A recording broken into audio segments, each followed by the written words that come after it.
Chapter 429, Castle of Mazeroth. Castle of Mazeroth. While Michael was coming to Mazeroth on the train, Gaia had already reached the outskirts of Mazeroth. Mazeroth Castle was a large, 9-story high building supported by celestial magic with 252 staircases throughout its many towers and turrets and very deep dungeons.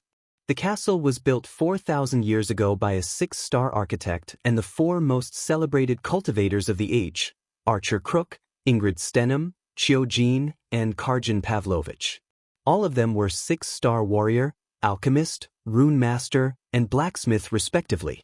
The castle was the main building of the Mazeroth, regarded as the finest academy for studying wizardry in the world. Mazeroth was built on the Mother Mountain in Aquilon Realm.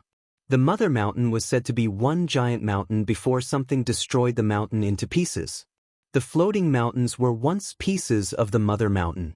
Mazeroth was surrounded by a fairly large lake to the south of the main building. The huge main oak front doors that led into the entrance hall faced west and opened up to sloping lawns. Endless forest extended around to the west of the castle. There were also exterior greenhouses and herbs patches on the school grounds for the alchemy students. Due to its ancient age and the sheer amount of celestian energy present in or around it, the castle had developed a form of sentience, though none could confirm this. Gaia just came out of the forest to the west.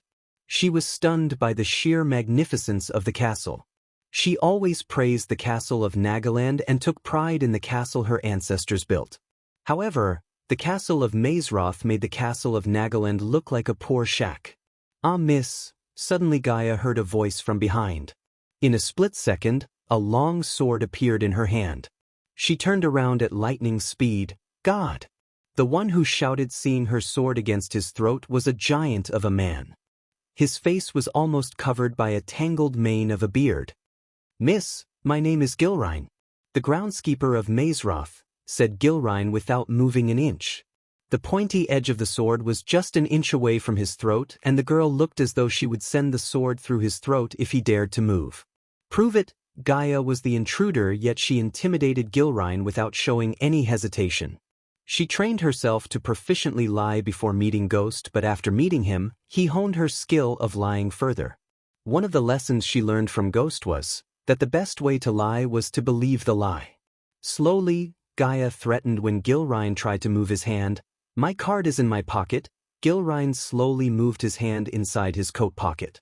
Gaia heard several sounds. She even heard a bird squeak. Gilrine let out an awkward smile, trying to find his identification card given to him by the headmistress.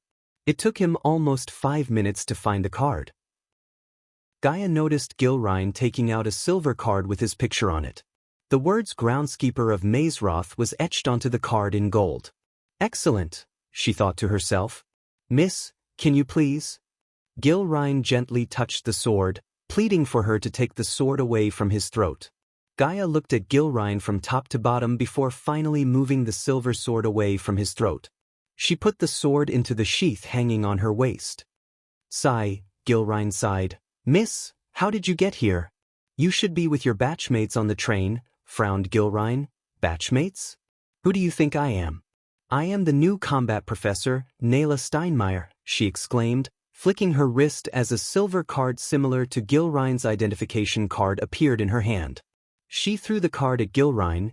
Gilrine was taken aback by surprise. At most, she would be 30, and 30 was way too young to be a professor. Still, the identification card showed him that she was indeed Nayla Steinmeier, the new combat professor. If Headmaster recruited her to teach the art of combat to the students, Gilrine had no doubts that she was the best because Mazeroth accepted only the best of the bests. "Professor Steinmeier, you were hunting out in the woods?" asked Gilrine. The thought of Gaia killing another imposter and taking her identification card and pretending to be Nayla Steinmeier never came across Gilrine's mind. After being teleported by the system, she woke up in the forest. While she was searching for a way to get back to Michael, she ended up in the middle of a battle between 2 girls. They were equally matched, and when Gaia saw them, both of the girls were badly injured by each other. She did not interfere. However, she wanted to contact Michael and ask him what to do when both the girls used the most powerful spell in their arsenal. Unfortunately, the 2 girls died on the spot. As usual, Gaia tried to loot their bodies. The spells destroyed their bodies along with all their belongings except for the identification card and the long sword in her sheath. The moment she picked up the card, she experienced acute pain in her face. Surprisingly, the mask Michael gave her transformed her face to look like the face on the identification card. Are you going to stand there or show me around the castle? Yes, this way, Professor Steinmeier. We still have some time before the students arrive. Gilrine walked in front of her, taking the lead. While showing around the castle grounds, Gilrine went on and on about the history of Mazeroth. Gaia paid no heed to the history lesson. Show me the tree, huh? Gilrine was confused by her sudden question. They were at the training grounds, which was a flat, shortcut grassy area, and were located near the greenhouses. There was no tree in the vicinity, so he scratched his bushy beard with a confused look on his face. Can you be more specific, Professor Steinmeier? Never mind, I will practice my punches later, Gaia lied. She wanted to find the tree her mother talked about, the tree with the dark elf. She probed Gilrine because he seemed to know a lot about the castle grounds and the Ukilun realm. Since there was nothing but a confused look on his face, she learned that the location of the tree was well hidden. Gilrine, they were on their way to the courtyard when Gaia met a tall, severe-looking lady in her late 60s. Her dark hair was tied up in a bun and wore round spectacles. Gaia's heart skipped a beat as the woman was a level 10 fusion stage cultivator. Headmistress Martin, Gilrine bowed his head with the utmost respect. The lady nodded in return before turning her gaze towards Gaia. Oh, Headmistress Martin, this is Professor Nayla Steinmeier, our new combat professor. How stupid of me. You must have known this. Gilrine let out an embarrassed chuckle. New professor? Wulfric did not say anything about getting a new combat professor. I checked her identification card, Headmistress, Gilrine said before Gaia could open her mouth. It must have slipped his mind. Fortunately for Gaia, Headmistress Kayla was on an urgent business and she trusted Gilrine and the security measure of Mazeroth. Hence, she did not think Gaia was an imposter. In a blink of an eye, Kayla turned herself into a milky white eagle and flew into the dark sky. Gaia was stunned yet again. She is the best shapeshifter there is, Gilrine proudly said. Gaia could also notice a tear dropping rolling out of his eyes in pride. Through the oak door in the courtyard, they stepped into the castle. The corridors were as wide as a spacious hall. It was brightly lit with huge chandeliers and giant candles. Where is everyone? Gaia couldn't help asking Gilrine, looking at the empty corridors and halls. This entire time, she saw no one except Gilrine and Headmistress Martin. Once again, she looked around, standing in front of the giant oak door. Instead of answering, Gilrine just grinned. Then he pushed open the oak door. The moment the door was opened, the silence she experienced disappeared. The bustling sound and the chitter-chatter of people reverberated in the area. Welcome to Mazeroth, Professor, Gilrine said proudly. The bustling large hall before her was the main hall of Mazeroth. It had enough space to hold every student, as well as the main staff and guests. The hall had tall walls that reached up to the ceiling, which was covered with floating candles and enchanted to look like a starry sky. At the front of the hall was the staff table, which was designed to house the entire Mazeroth staff. In the center of the table was a throne chair where the headmaster sat. In front of the staff table were 5 6-foot pillars. The pillar in the center was made of glass, unlike the rest of them, which were made of granite stone. The hall was lit by thousands and thousands of candles that were floating in midair over 4 long tables, where the rest of the students were sitting. These tables were laid with glittering golden plates and goblets. Gaia looked upward and saw a velvety black ceiling dotted with stars. It was nothing like the starry sky she had seen. It was more beautiful, more mesmerizing. She really had a hard time believing there was a ceiling there at all, and that the hall didn't simply open onto heaven. The students were busy gossiping and playing as they did not notice Gaia. Chapter 430, Sorting Ceremony L. Finally, the train came to a halt. One by one, the compartment doors opened. Michael waited for everyone to leave before he left the train last. When he came to the door, the scenery before him took his breath away. Wow, Nightmare exclaimed. Unlike Michael, who meditated on his way, Nightmare was looking at everything through the window still when he saw the place with nothing in front of his eyes. The place looked 100 times more stunning or more. For Michael, the Mazeroth castle immediately reminded him of Hogwarts. Of course, the castle was unique in its own way. Now that he stepped outside the train, he was able to see more and more students who seemed to be of the same age as him. He could see almost every fantasy race such as elves, dwarves, humans, orcs, and beastmen. The elves were standing in a group away from the other races while the dwarves seemed to be cursing at the elves for some reason. The tension between the two races was visible. Almost every single one of them was familiar with them. The elves mostly carried a beautiful snowy owl in a cage. Contrary to the elves, the dwarves were standing beside various breeds of dogs.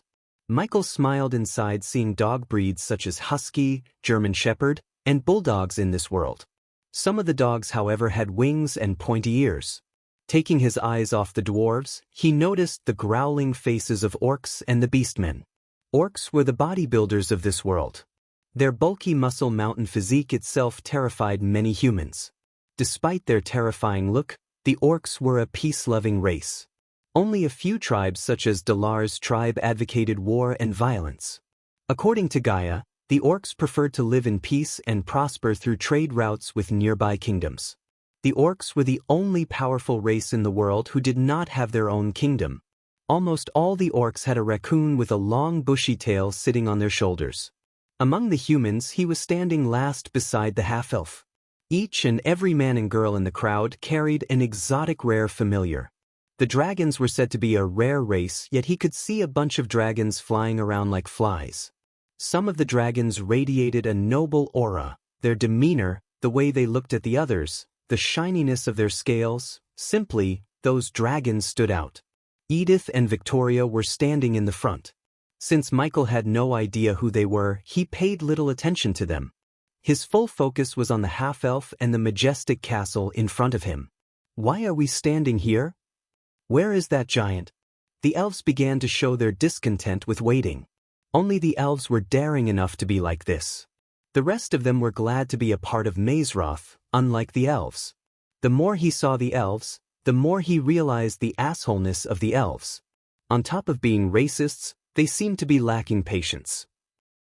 Michael looked around his surroundings. They seemed to be in the training grounds because the grass field was neatly pruned and he could notice pitches resembling cricket pitches. The cultivation level of each individual surprised Michael. None of them was stronger than him. Only one girl seemed to be on the same stage as him. With the experience points he received from the Reapers Gaia killed and the ninjas he killed back in Hades, he was able to reach core strengthening stage level 4.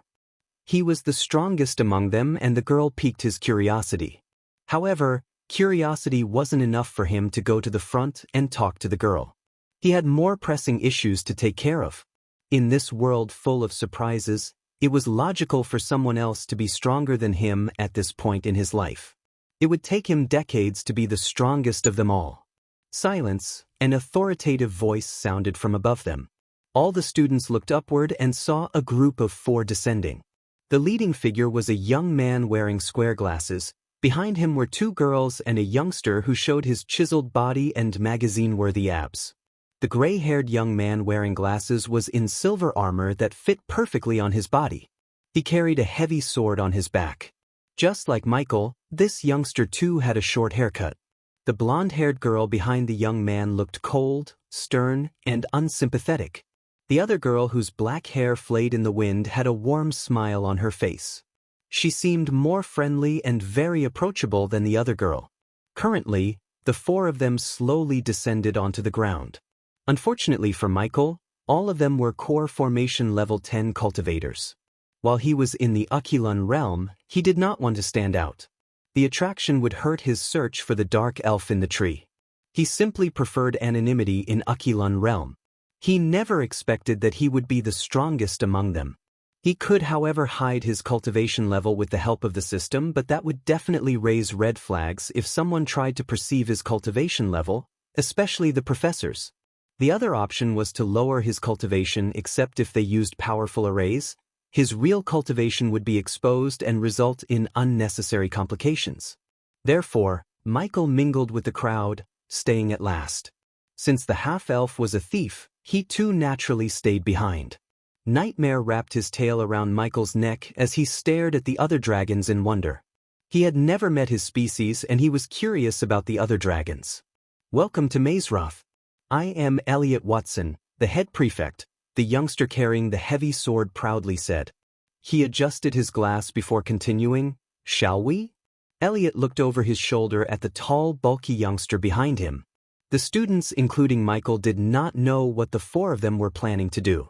Soon, he found out when a hot air brushed past them.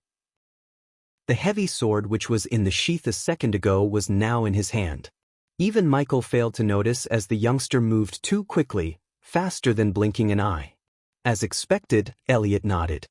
He then turned his gaze back at the new students. "Listen to your prefects and don't taint the proud name of Mazeroth.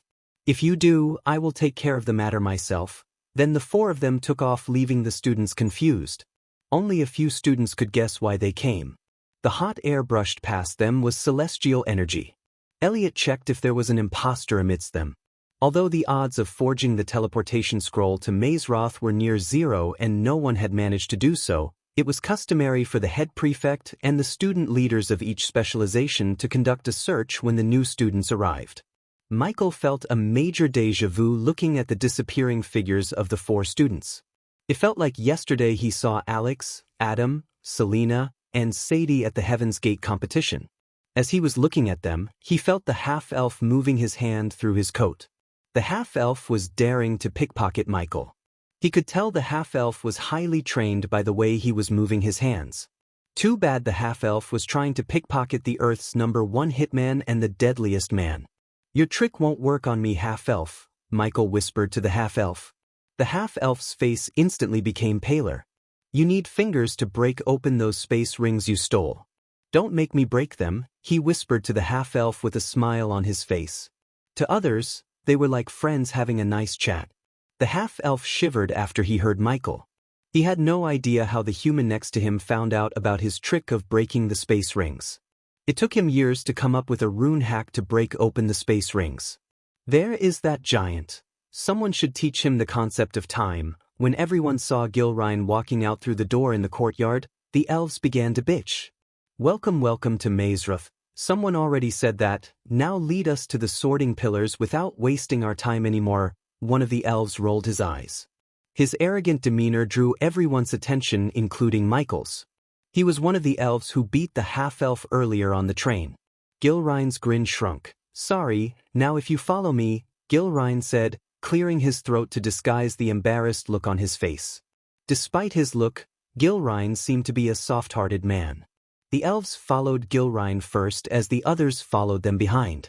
The half-elf tried to speed up his steps. "Try to escape and he'll tell the elves what you did to their stuff." His words stopped the half-elf in his way.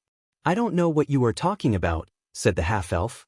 "Nightmare." Michael gently nudged Nightmare's chin as he leaped onto the half-elf's shoulder. The half-elf almost shouted and swatted away Nightmare, but Nightmare's razor-sharp teeth stopped him from doing so. "Walk with me," said Michael, following the crowd. The half-elf realized he had no choice but to follow him because the man walking in front of him was the strongest of them all. He made an amateur mistake by not checking his cultivation before trying to pickpocket him. However, he did not have to worry for long as the professors would strip away their cultivation after the sorting ceremonies. The students would only be allowed to use their cultivation during certain tasks and assignments. "Hey, little dragon," the half-elf smiled at Nightmare. "You're either extremely lucky or unlucky." The half-elf couldn't guess whether to laugh or cry hearing the dragon. "What's your name, by the way?" asked Nightmare. "Wilkes," the half-elf sighed, giving the dragon one of his aliases. Chapter 431, Sorting Ceremony. Michael followed Gilrine while keeping an eye on the half-elf. The walls above the corridors were filled with dancing plants and talking portraits.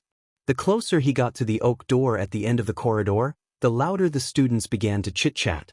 They were clearly more excited than Michael. Under different circumstances, Michael would have enjoyed spending his time on Mazeroth. The third persona problem of his prevented him from appreciating the life around him. "What's behind this door is the Heaven Kids," Gilrine grinned ear to ear before opening the oak door. And just as Michael expected, the hall reminded him of Hogwarts' Great Hall. Each specialization class was called a house. The house tables were as follows from left to right: warriors, runemasters, blacksmiths, and alchemists. Each long table was designed to resemble their houses. The table of warriors looked like a long sword, the runemaster's table was etched with countless glowing runes, and the blacksmith table was made of metal rather than wood like the rest of the tables. Finally, the alchemy table had veins coiling around and little sprouts were sticking out from within the table. The 5 pillars drew Michael's attention. They were situated just before the staff table. Each pillar contained a glowing rune except for the pillar in the middle. The 2 pillars left to the center pillar had a crimson-red sword and navy-blue chakra on top of them. The pillars on the right had a silver anvil and an emerald-green tree etched onto them. Only the girl sitting at the far end of the staff table was young and the rest of the staff were mature and older. Everything seemed in order, the little children who were in the first years murmuring excitedly and enjoying the magical atmosphere. The staff wore warm smiles on their faces and the throne in the middle of the staff table remained empty. Only one professor who was in complete black robes was yelling at a student with a bloody face. The professor kept slapping the boy despite the wounds on his face. Eventually, the professor noticed the new students and let go of the student with a final slap to the back of his head. "Students, please be silent," one of the professors who wore a pointy hat on her hat clapped her hands. Her clapping was as loud as thunder. The great hall immediately became silent. Gilrine walked towards the staff table to take his seat beside the youngest professor at the table. Headmistress Kayla stood up to welcome the new students. "I am Headmistress Kayla Martin, and before we begin the feast, we will conduct the sorting ceremony. Please step forward and place a drop of your blood on the center pillar." The first years were curiously looking at them to see who was going to end up in their house. They were even betting on them as though Michael and the others were racehorses. "You will receive your student ID after you're sorted into one of the 4 proud houses: warriors, runemasters, blacksmiths, and alchemists.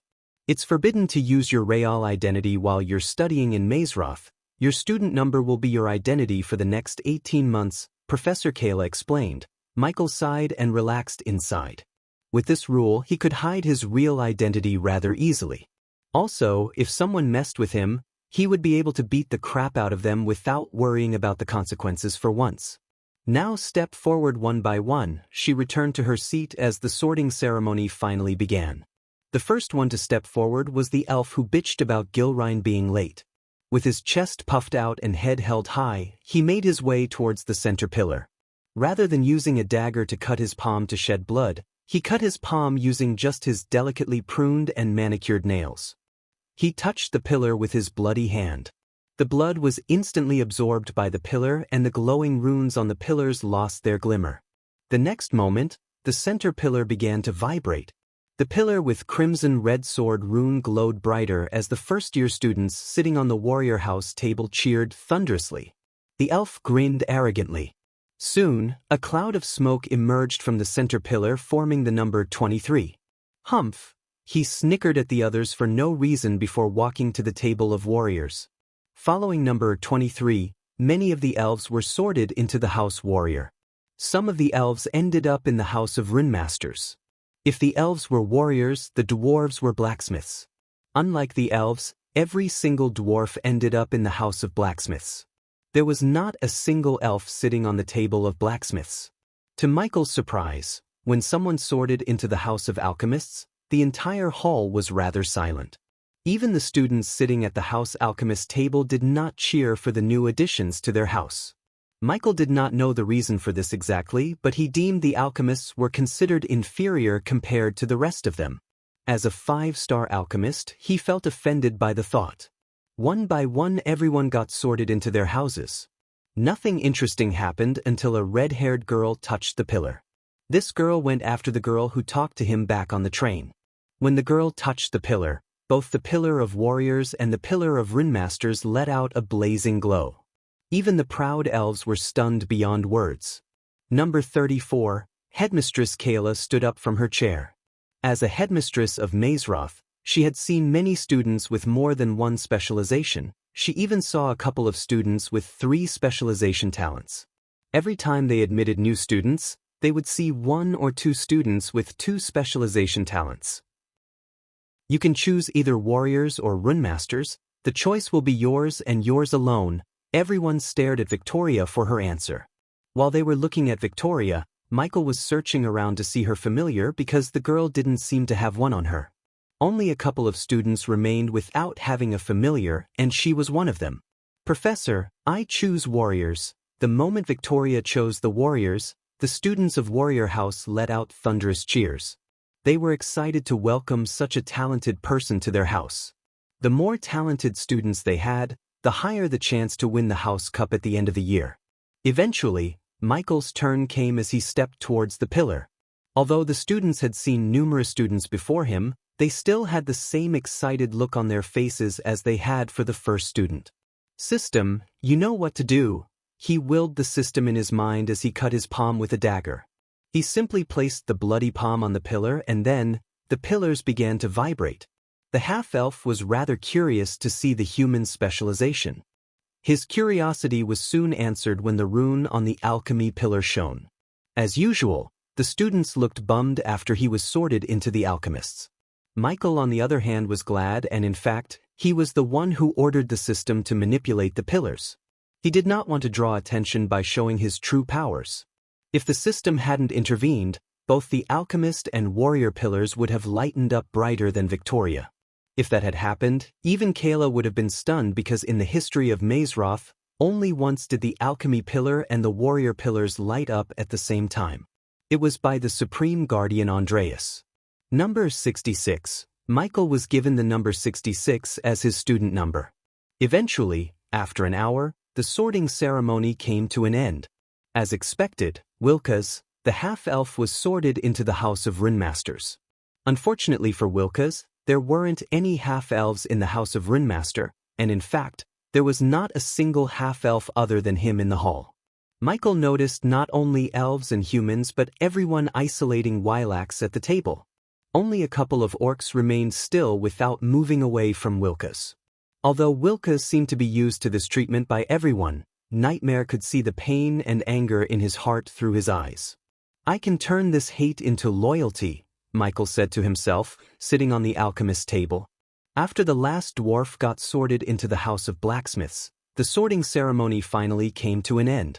The throne at the center of the staff table remained empty to the end. Headmistress Kayla yet again stood up from her chair with a wine glass and a silver spoon in her hand. She tapped the glass with her spoon. Students, the entire hall went silent. Let the feast begin. The golden plates and goblets on the tables were instant loaded up with delicious food. The new and the old students alike dug into the feast, devouring everything before them. The food could be on par with Raylene's cooking. Hence, even Michael was unable to resist the mouth-watering deliciousness in front of him. Everything in the cooking book could be seen on the table.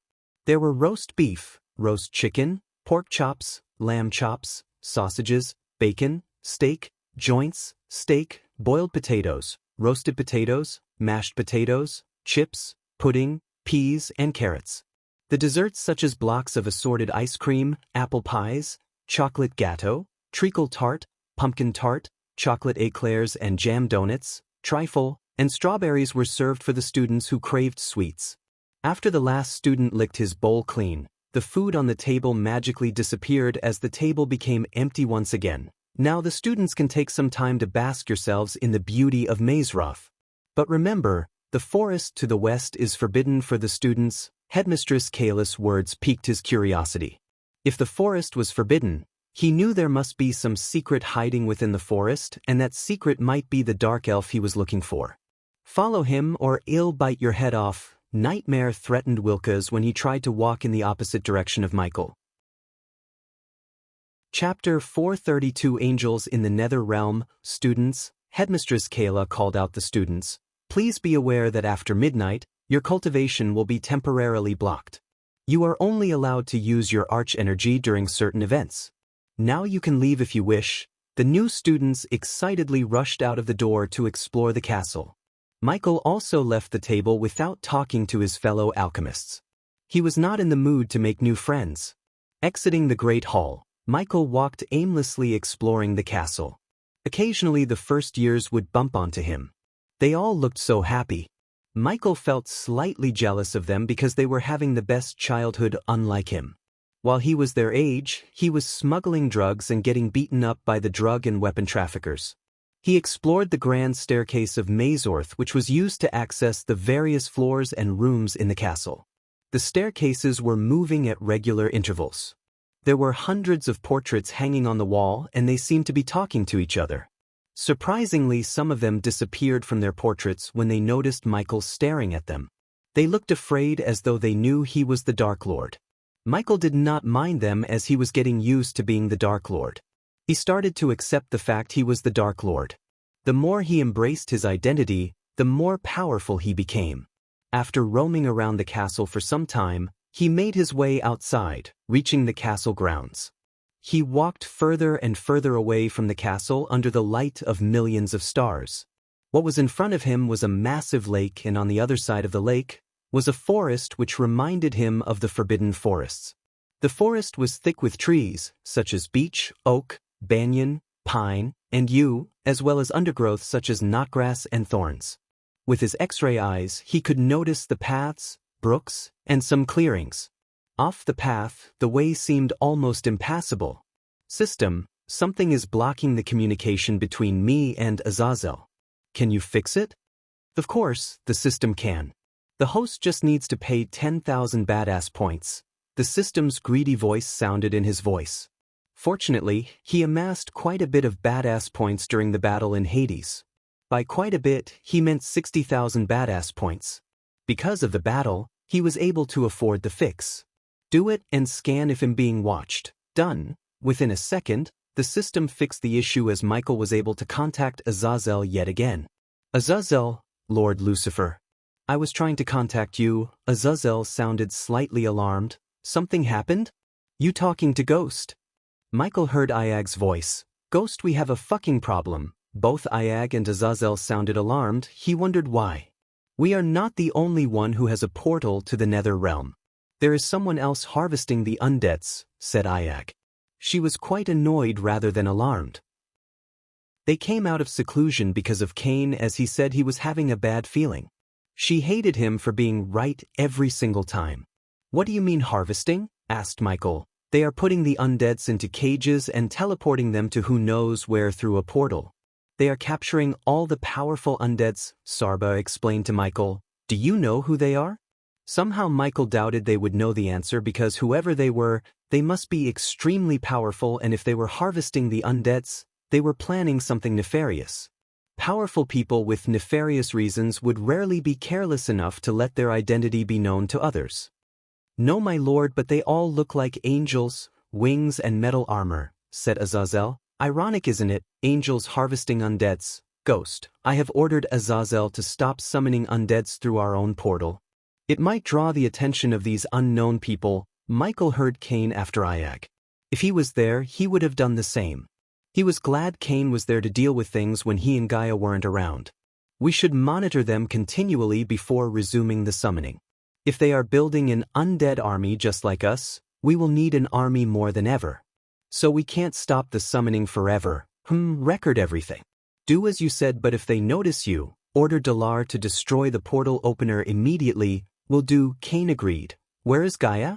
Let us talk to her, but don't tell we asked. She's not here, Michael said to Iag. Someone's coming.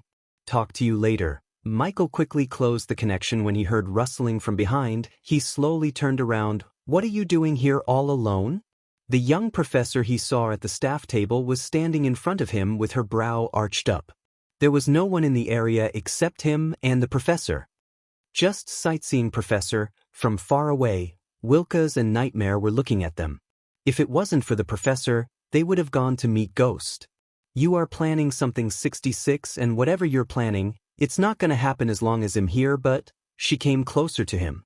If you do something, her voice turned seductive as she ran her fingers through his chest. I can overlook and even give you some extra credits, she whispered into his ears seductively. Scan completed.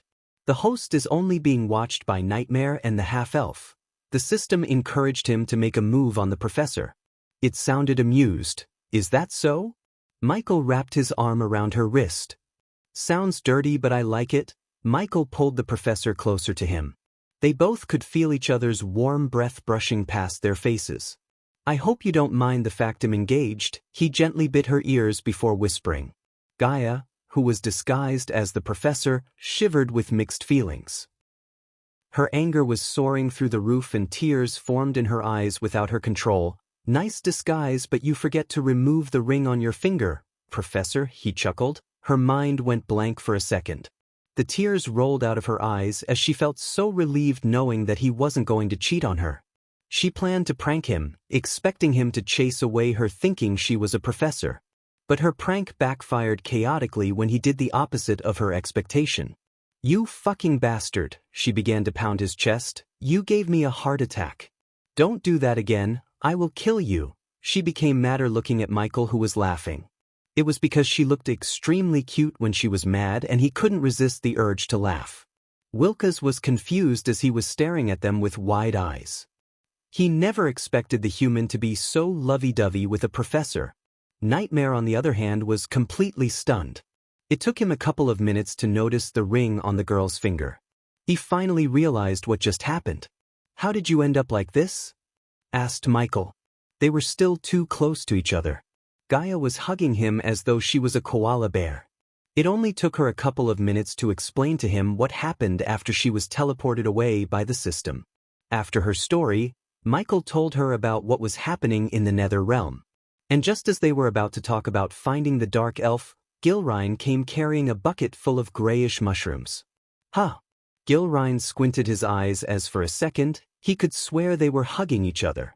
However, when he realized the girl was the new professor, he dismissed the thought and cursed himself for thinking like that. What the hell are you doing?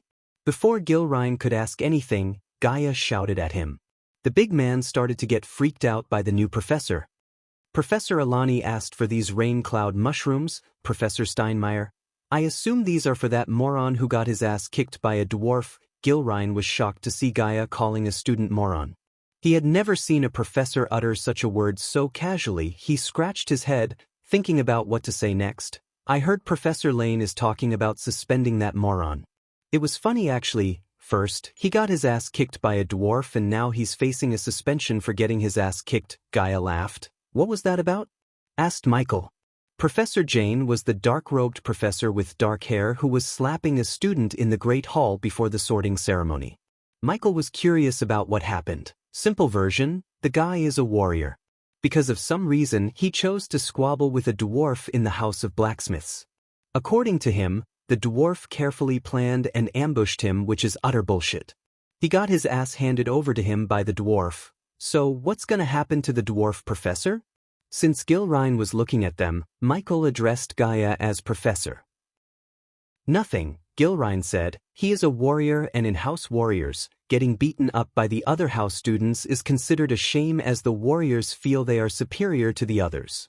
The student is lucky the head prefect did not expel him.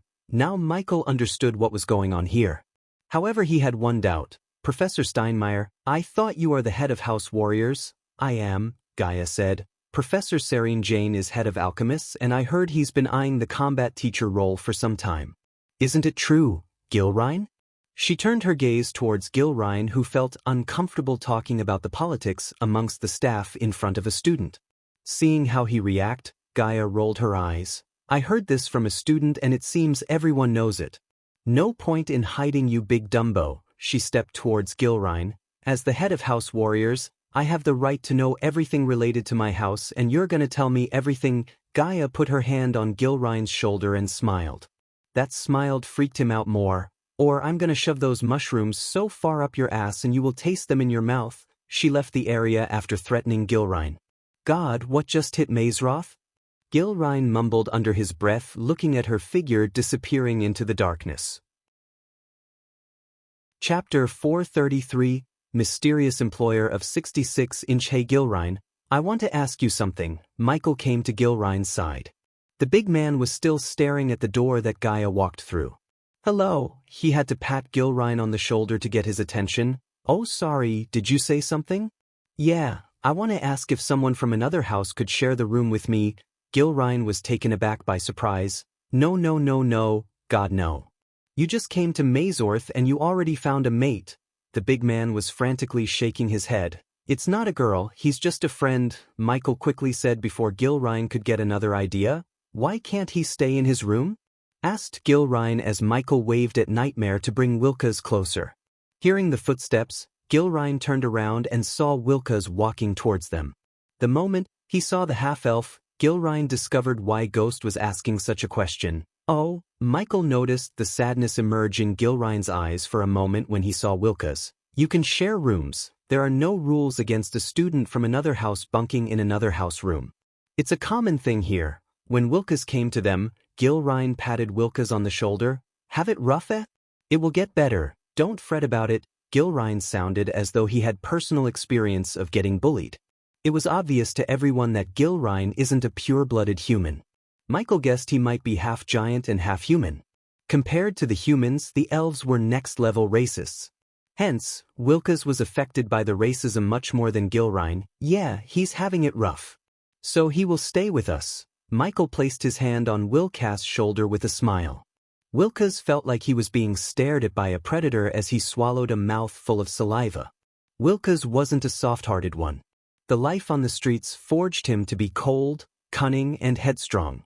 However, something about the human before him sent a chill through his spine. You two should return to the Great Hall. Your prefects will be waiting there. Gilrine patted the youngsters before gently stroking Nightmare's chin. Good luck with your classes tomorrow. Especially in your combat classes. Professor Steinmeier freaks me out. You didn't see? Wilkes asked Gilrine. Saw what? Nothing. Come on 45, it's way past your bedtime. Michael dragged him away from Gilrine before Wilkes spilled the beans about Gaia and him. See you tomorrow, Gilrine. Michael waved at Gilrine before making his way to the Great Hall. The Great Hall was once again packed with students when he arrived. Few of the elves gave Wilkes a death glare while some just ignored him completely as though he didn't exist. Michael could care less about these racist assholes. House alchemists, follow me in an orderly manner, said a curly brown-haired youngster. Arch energy flow will be blocked in 3, 2, 1. A voice echoed through the hall. When the voice said 1, the arch energy in the hall disappeared. However, Michael did not feel any difference. In fact, he could feel the arch energy running in his body.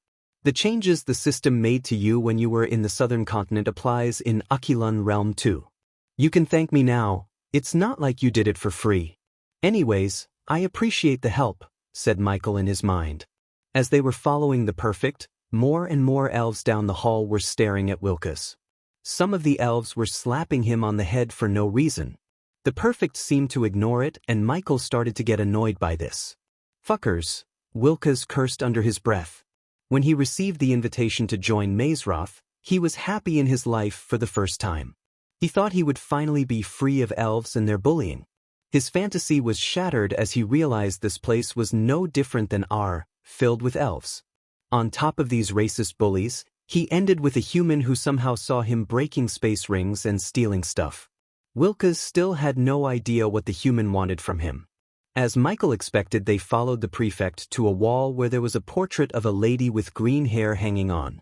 Password, the lady asked in a melodious voice. Proporium triecto. The portrait swung forward to reveal a round hole in the wall. They all scrambled through it and found themselves in the alchemist common room, a cozy, square room. Once they arrived inside the room, they were welcomed by the roaring fire, squashy armchairs, and sofas. The dormitories were reached by climbing the winding mahogany staircase, decorated with emerald green. Posters of a few old people and a 12-feet-tall massive painting of a green-haired lady with 2 saplings in her hand were covered with thick golden blankets. She was one of the 4 founders of Mazorth and the patron of House Alchemist, Ingrid Stenham. Gold chandeliers cast a warm glow all around, making the room cozier and shinier. The room was full of squashy armchairs, tables, and a bulletin board where school notices, ads, lost posters, etc. could be posted. The common room was decorated in several shades of emerald green, which was associated with the house. The common room was comfortable but not more comfortable than the warrior house basement. There were also bookcases located in the room, filled with various novels and forms of literature. The room was instantly hated by Michael due to the lack of darkness and, to be exact, too much green. He wanted to wear sunglasses to cover his eyes from all the greenness. Boys' rooms are this way. The perfect pointed to the mahogany staircase at the far end of the room. Girls are through that door. He then pointed at the door on the right as the girls made their way to their rooms instead of spending some time in the common room. Michael and Wilkes reached the dormitory by climbing the stairs. In front of them was a narrow corridor, and on either side of the corridors were doors that had no number of any sort. "Take a room you like, we have so many." The prefect's voice came from behind as the boys began to get into a room one by one. Michael loved some privacy and silence, hence he chose the last room at the far end of the corridor. The room was equipped with a centrally located mini fireplace and a bunk bed flanked by a set of windows and space for storing personal belongings. On the windowsill, a water jug was placed, in case any of the students should feel the need for a drink in the middle of the night. A wooden board was located on either side of the bed. A wooden chair and dresser were located on one side of the bed, near the nightstand. A wooden bookcase was located on the other side of the bed with books on top of it. The room had stone walls and wooden floors. The windows had emerald green curtains just like the carpet with the house crest, a single tree in the center of it. "I'll take the top bed." Michael took off his silver long coat and hung it on the dresser before jumping up onto his bed. "Are you gonna tell me who the hell are you and what do you want from me?" Nightmare flapped his wings to land on Michael's chest. "What's your plan in life?" Instead of answering Wilkes' question, he questioned Wilkes. "You're gonna live your whole life scrounging for coins like a petty thief?" asked Michael. "Nah. He will get caught one day and probably die in prison. If he didn't get beaten to death first. So you two are now my well-wishers?" Wilkes rolled his eyes, plugging into the comfy chair beside him. "We can be," Nightmare said. "There's someone who would pay a lot for your talent, Wilkes. Is that so?" Wilkes leaned back to listen to his sales pitch. "Since you might have grown up in the streets, you probably know what kind of men would pay a lot for thieves like you. As a matter of fact, I know, and I've worked for many. I probably know the person you are talking about. Trust me, you don't. No one knows him. You just do our work without asking any questions and he would pay you quite handsomely." "What are you saying?" "Hey, I'm just a petty thief. I stole a scroll years ago which showed me how to break open space rings, okay? Here, I said it. What kind of work can I do to earn a lot? I'm not a cultivation monster like you, but you are a rune master and my employer is looking for an ambitious rune master. Your star level doesn't matter. If you serve him well, he can make you climb up the star levels and even reach the 6-star level. You can't bullshit a bullshitter 66 or whatever your name is. Knock." Someone knocked on the door. Wilkes was closer to the door, so he opened the door to see an old lady with a trolley full of stacks of clothes. "Oh." The woman seemed surprised to see a half-elf. Several seconds later, she put a smile on her face. "Your uniforms, dear. 2 alchemist robes, I presume?" asked the old woman. Nah. Wilax shook his head, pretending he didn't see the surprised look on her face. "1 alchemist and 1 rune master, please." The old woman picked up an emerald green robe from the top of the trolley and a navy blue one from under. He handed over the neatly pressed robes to Wilkes. "There he is." Just when the lady was about to turn the trolley and leave, a tall, lean, and mean-looking elf arrived. He was not alone. He had a group of 5 elves behind him. All of them were wearing gray robes with golden borders. Sensing the trouble, the old woman rushed away from the room as fast as her old legs could move. "Oh no, you don't." The elves grabbed the door before Wilax could shut it close. Nightmare craned his neck to see 5 elves walking into their room like they owned the room. One of the elves leading the group pushed Wilkes onto the chair behind. "So the filthy rat is hiding in the sewers? Guys, should we not do this now?" Wilkes tried to wiggle himself out of the trouble. "This is the perfect time to do this. Guys, close the door. We don't want the rat to escape, do we?" The elf put his leg Wilkes' chest and pressed him against the chair. "Evindel, do we really have to waste this healing potion on him?" the elven girl asked worriedly. She seemed to care more about the healing potion than what was about to happen to Wilkes. "We can't risk getting expelled, Lena. Especially because of this filth." The elves completely ignored Michael. Nightmare turned his head towards Michael and saw him lay down on the bed with his eyes closed. He did not seem like he was going to intervene. "We really shouldn't do this," said Wilkes, "or we like to do, plap." The elf slapped Wilkes with enough force to produce an ear-piercing sound. The hand mark was imprinted on Wilkes' pale face. His face reddened, "Goo-plap." Wilkes' words were abruptly interrupted by another slap. This time, blood started to seep through his nostrils due to the force. "Ghost, do something," Nightmare whispered, yet Ghost remained still. Chapter 434, The Prophecy Breaker. "Let him soften up a bit more," Michael nonchalantly said to Nightmare and continued to lay down on the bed with his eyes closed. Meanwhile, the elves began to get rougher and rougher. Wilkes growled in pain. Before coming to Mazeroth, Wilkes lived in the slum area of Kingdom Lantis. The elves hated coming to that part of the area. Wilkes learned to hide, and he seldom got the attention of the elves after he grew up. However, in Mazeroth, he had a target on his back. He had no place to run away anymore. He thought Mazeroth would be different, but now he realized that Mazeroth could be worse than Lantis. Nightmare wanted to save Wilkes, but after what happened last time when he tried to save Sabrina, Nightmare obeyed Michael's order not to get into trouble by helping people prematurely. As Nightmare was looking at Michael and Wilkes, the elves began to stomp Wilkes on the chest. "Hey, don't kill him," the elven girl shouted, seeing Wilkes puking out blood. "We have a healing potion." The beating had crossed the point of bullying. They were killing Wilkes. "Take the deal, 45, or this will be the rest of your life." Getting beaten up, finally, Michael opened his mouth again. The elves stopped the beating for a second to turn their gazes towards Michael. Michael jumped down from the bunk bed / he rolled up his sleeves to his elbows, slowly walking towards the group of elves. The elven woman was taken aback by him as she stared at him for a few moments without even blinking. He was on par with the elven princes of Ar in terms of good-looking, and unlike the elven princess, his body was rough and muscular. She was undressing him in her mind as she couldn't help it. The white shirt he wore stretched to the point it looked as though it was going to tear apart. "Deal, look at this human asshole." The leader of this elven gang snickered at Michael. "What do you want?" the elf asked grimly. He was not threatened by Michael's physique. "To give you a choice," said Michael, cracking his neck. "You see, this half-elf works for me now. So the employer-employee contract says any damage to the employee by racist assholes will result in the assholes getting their bones broken up." The elf's face turned in overwhelming anger. The elves believed they were the superior race and every other race was beneath them. Thus, Michael's words kindled the anger flame inside them. The other elves showed the same reaction as the leader elf. Even the elven girl frowned as she wanted to rip his tongue out for insulting them. "You just made the worst mistake in your pathetic life, Mego. You and your friends can leave now, or one of you can carry your racist butts in a bucket." Wilkes was growling on the ground. If he wasn't overwhelmed by pain, he would have been surprised by Michael because he was picking up a fight with 5 elves without the ability to cast spells.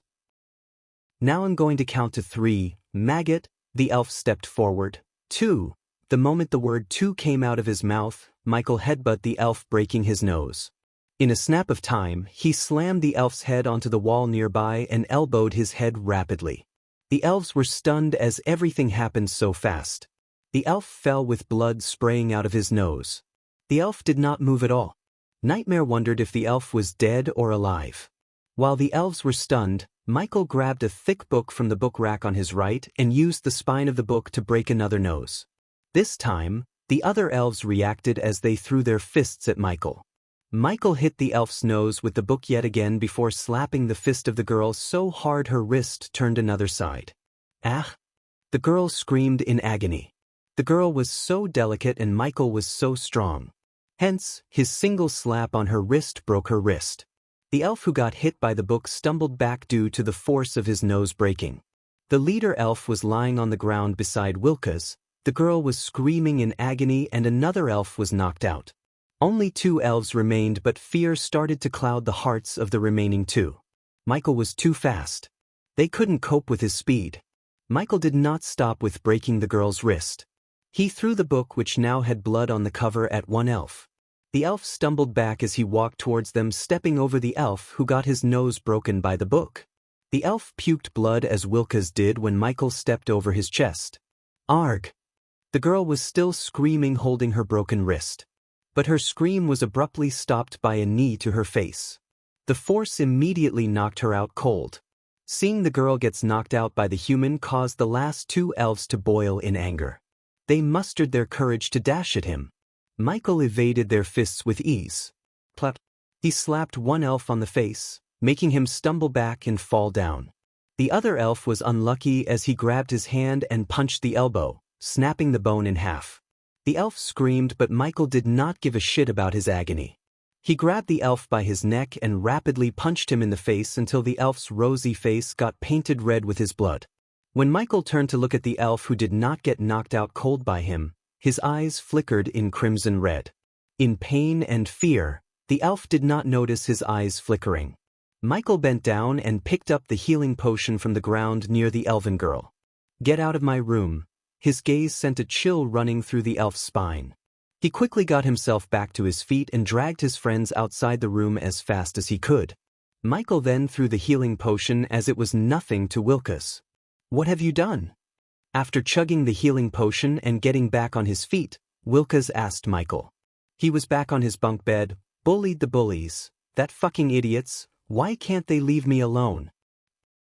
Wilkes cursed the elves before crashing down on the chair. "This is our first day here and we are already in a big trouble. Now we aren't. If anyone is in trouble, it's them," said Nightmare.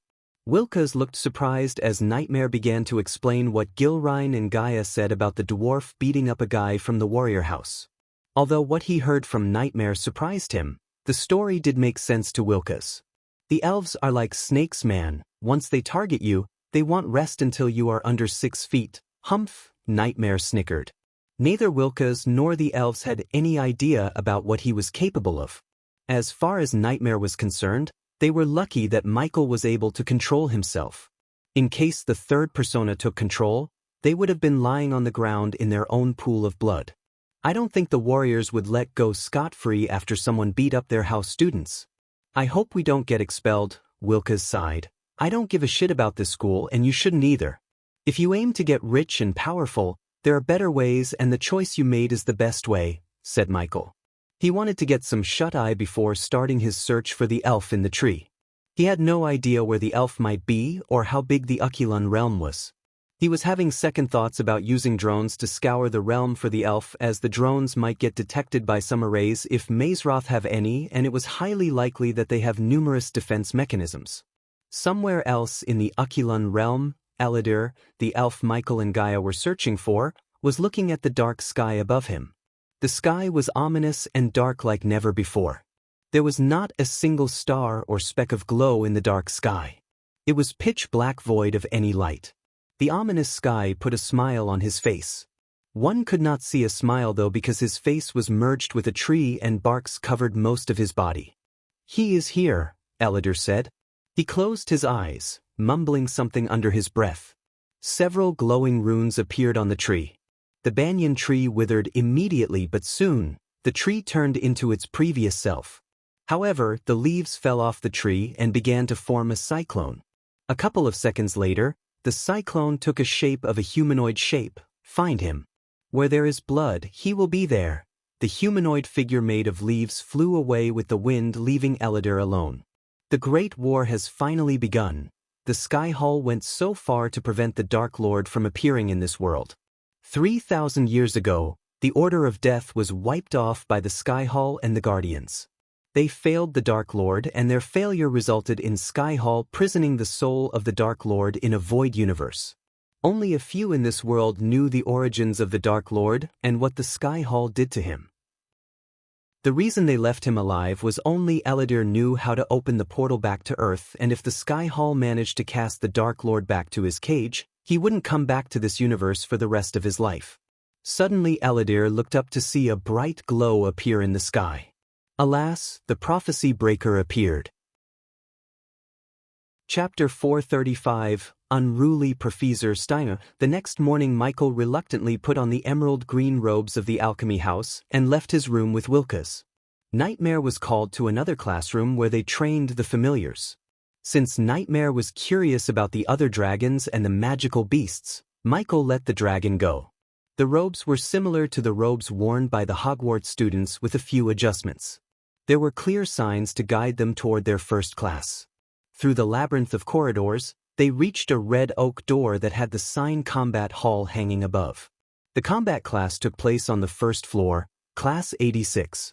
In the classroom, an iron chandelier hung from the ceiling, as well as a huge dragon skeleton. On one end of the classroom stood a projector that was activated by magic. Several desks and tables could be found in the classroom, as well as some sets of large windows. Calling it a classroom was an understatement. It was a large hall big as some throne halls. The classroom was gloomy as curtains had been drawn over the windows, and was lit by candlelight. Portraits of various fighting forms and battlefields adorned the walls. Some portraits were showing people who appeared to be in pain, sporting grisly injuries, or strangely contorted body parts. Inside the classroom, nobody spoke as they settled down, looking around at the shadowy, gruesome pictures. All the houses were required to take combat classes. Hence, the hall was filled with students wearing various color uniforms. When Michael and Wilkes entered the classroom, the students sitting in the front row stared at them, and immediately a look of scorn appeared on their faces. Wilkes got the worst of it because many just ignored Michael, but almost half of the students were staring at Wilkes with disgust, especially the elves.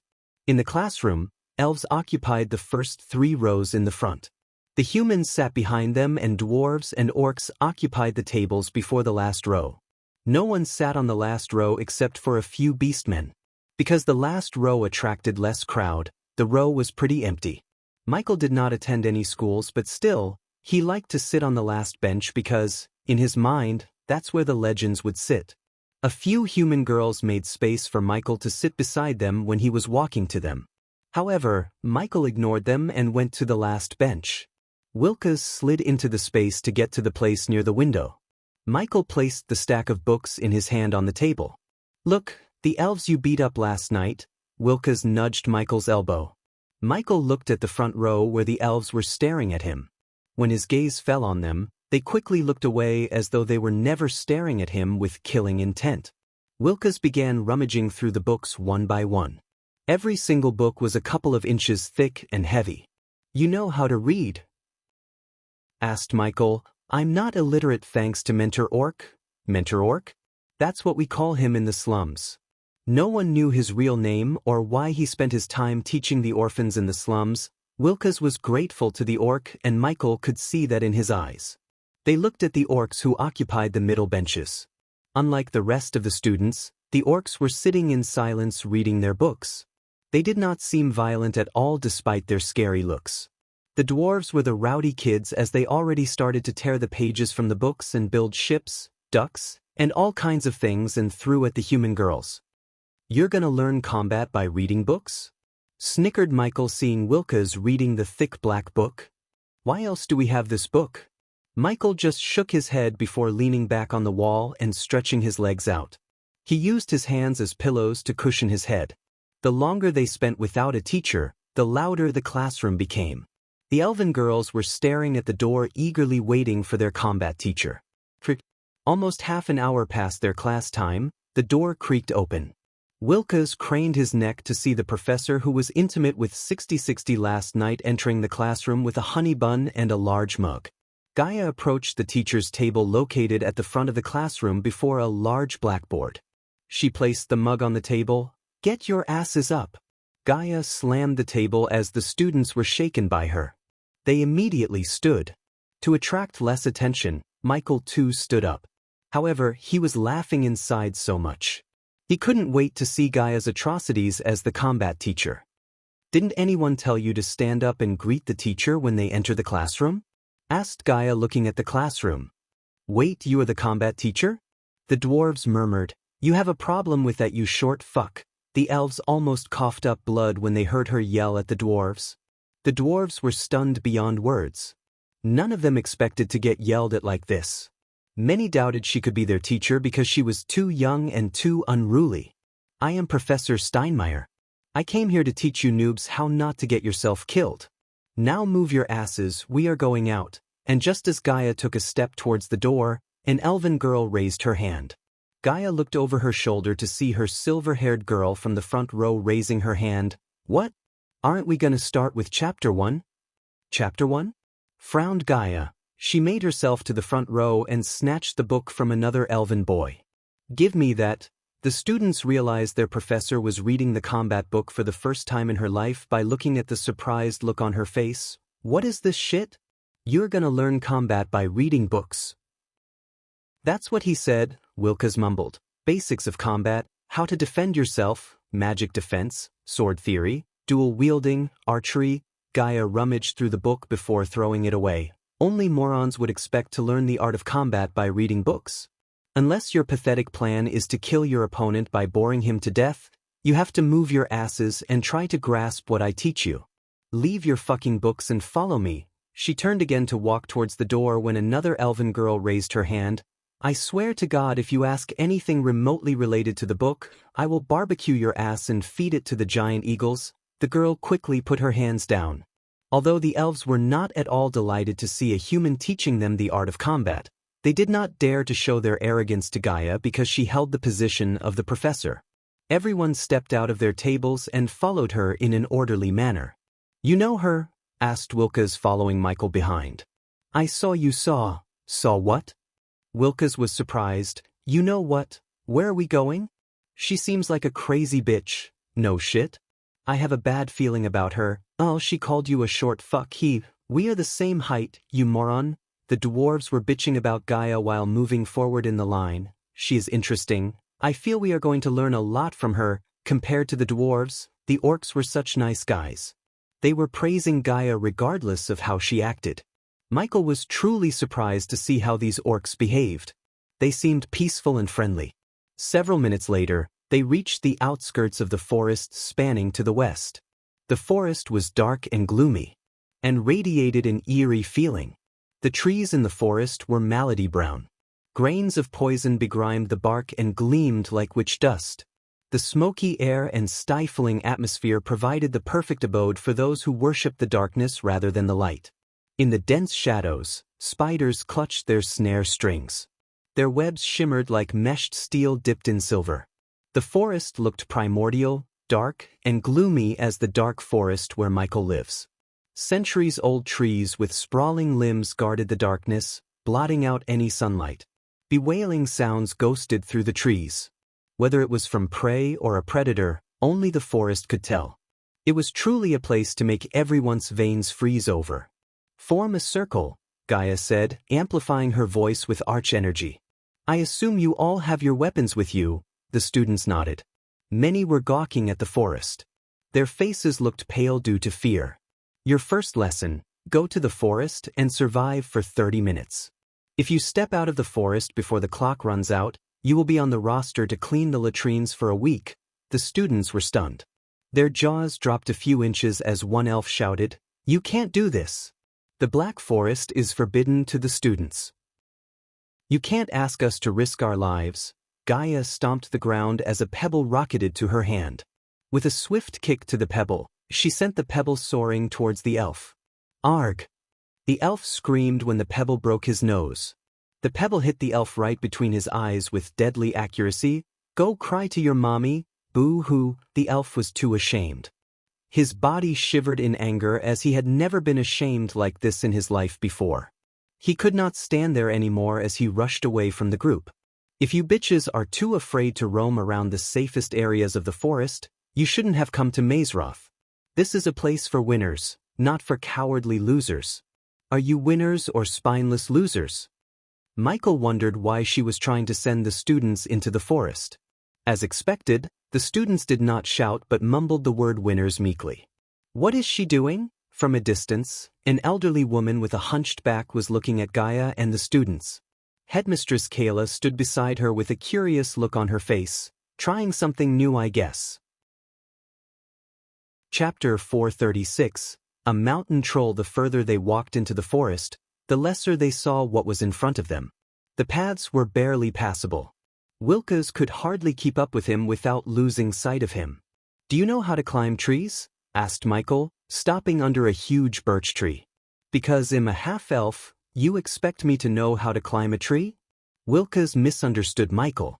He didn't realize Michael was really going to get onto a branch on top until Michael fired a metal hook from the Mark III bracers he was wearing around his wrist. In a blink of an eye, he was on top of the tree. Wilkes looked up at the tree with his mouth wide open. Grab this tight. Wilkes grabbed onto the metal hook tightly.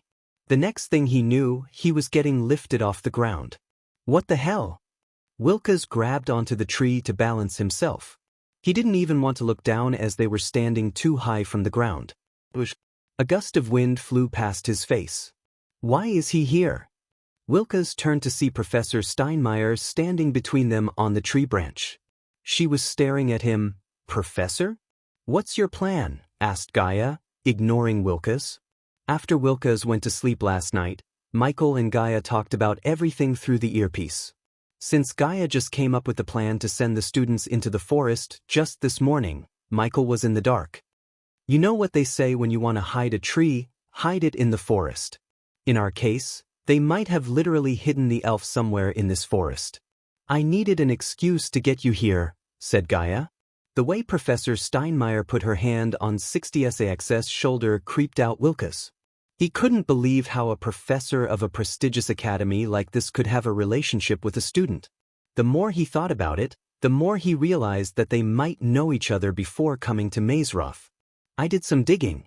This place hasn't been monitored by any arrays, so it's safe. Their conversation didn't make any sense to Wilkes. He felt pretty awkward and unsafe standing on the branch.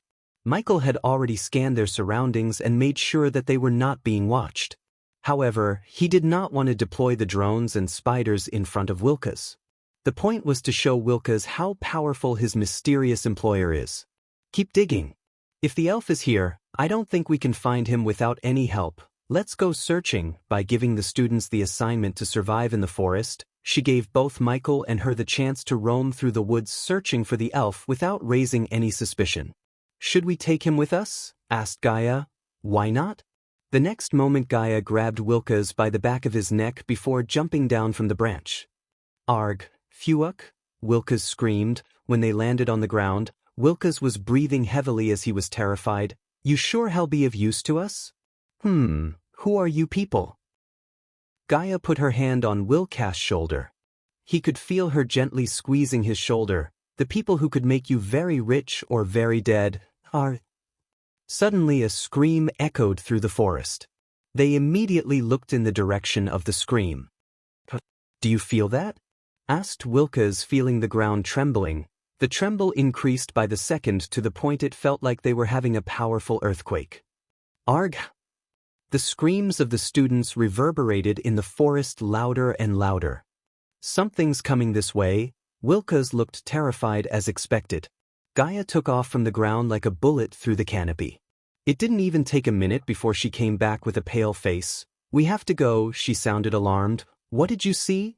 Asked Michael. We don't have time. There is a fucking mountain troll coming this way. What the fuck is a mountain troll?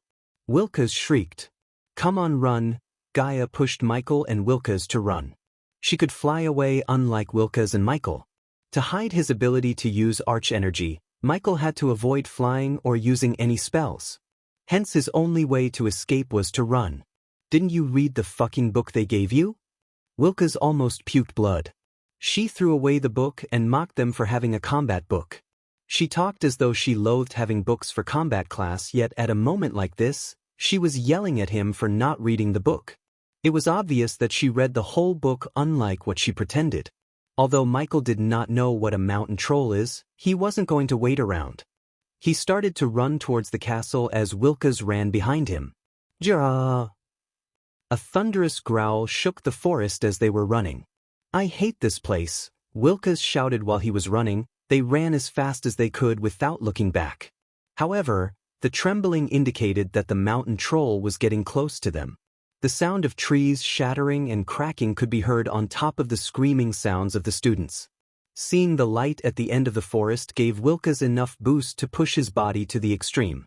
As a half-elf, Wilkes was born with extreme agility and speed. No human had ever outrun Wilkes. He was able to run through the woods as the forest was his playground thanks to his nimble body and the training he had since he was born. Nonetheless, he was barely able to keep up with 66. Surprisingly, this was 66 did not look like he was pushing his body to the limit. He seemed calm and collected regardless of the mountain troll chasing them. With a final push, Wilkes and Michael jumped out of the woods and reached the ground between the forest and Maesroth Castle. They saw students running to the castle like a bat out of hell. Michael was neither in the shape to fight nor wanted to fight the mountain troll, which would defeat his purpose of staying anonymous. Ja. After putting some distance between the forest and them, they heard an ear-piercing, thunderous roar coming from behind. They looked over their shoulder to see a 15-foot humanoid beast with gray skin, a bald head, and overgrown ears roaring to the sky. In its giant hands, it held a grown tree. The troll used the tree as a club. The troll's belly looked as though it just ate a few buffaloes whole. Even from a distance, the putrid smell that came from the mountain troll made Wilkes' face go green. Run! Gilrein's shout attracted Michael's attention as well as the other students. It was not like Michael planned to stay put and watch the troll. He was just momentarily stunned to see a mountain troll in real life. Run, human! The troll is resistant to all magic attacks, Michael heard Gaia's voice in his head. Defeating a 15-foot giant without spells was impossible, even for him. He was strong but not strong enough to defeat the mountain troll. It would squash him like a bug if he picked up a fight with the troll. Besides, Michael had no intention to fight with the troll. The more he pushed himself, the harder it would be to prevent the third person from showing up. Where the heck are the professors? Wilkes asked while running with him. Calm down, boy. Michael saw Gilrein approach the troll with his hands reached out. What the fuck is he doing? It's not a dog he could tame, Wilkes growled, looking over her shoulder. The mountain troll surprisingly stopped roaring. It tilted its head looking at Gilrein. The troll stood still as Gilrein slowly approached the troll, daring not to make any sudden moves. Ja. Yet, when he was just a few meters away from the troll's eyes flickered in red as it raised the tree in its hand high in the sky to squash Gilrein with it. Boom. The very next moment, a rainbow color beam shot out from the sky and landed between Gilrein and the mountain troll. The force of the beam pushed the mountain troll a couple of steps back. The bright light radiated from the beam made the troll close its eyes for a second. Michael knew it was a teleportation beam and he wondered who would step out of the beam. Wilkes, on the other hand, expected a bunch of people or the guards or the professors to step out of the beam to kill the troll. However, who was there when the light beam disappeared was a girl in ocean blue robes. She was taller than average girls and wore clothes that screamed wealth. Her raven black hair fluttered in the wind. Michael could not see her face, but by the look of her arms, he could tell she was a trained warrior. Standing in front of the mountain troll, the girl never moved a muscle. She remained as calm as the sea. Leave, the girl ordered Gilrein. Her authoritative voice shook Gilrein as his legs automatically started to move backward. Michael failed to see any magical fluctuations around her, which meant just like the students, she was too unable to use arch energy. Ja. The mountain troll changed its target from Gilrein to the girl in front of it. It once again raised the tree in its hand higher to attack the girl. Chapter 437, The Holy Maiden. Yeah. The mountain troll roared before smashing the club on the ground to squash her. However, the girl threw the blade aiming at the troll's chest. The blade impaled the mountain troll. The chain attached to the blade grew shorter and shorter as she used the blade as a pulley to reach the mountain troll. Boom. At this time, the mountain troll smashed the ground, creating a deep crater. The troll lifted off the tree to see there was no blood and felt the girl running on its shoulder. Jia! The mountain troll roared violently, slapping itself to catch the girl. She was fast. In frustration and anger, the troll raised its club once again. This time, however, the girl fired the two blades in her hand, aiming at the tree in the troll's hand. She jumped off from the troll's shoulder, holding the two blades tight. She yanked the chains attached to her blades to bring down the tree on the troll's head. When she landed on the ground, the troll lost control of the tree in its hand. Ji-ji-ji-ga. Bam! With a final yank, the girl brought the tree hard on the troll's head.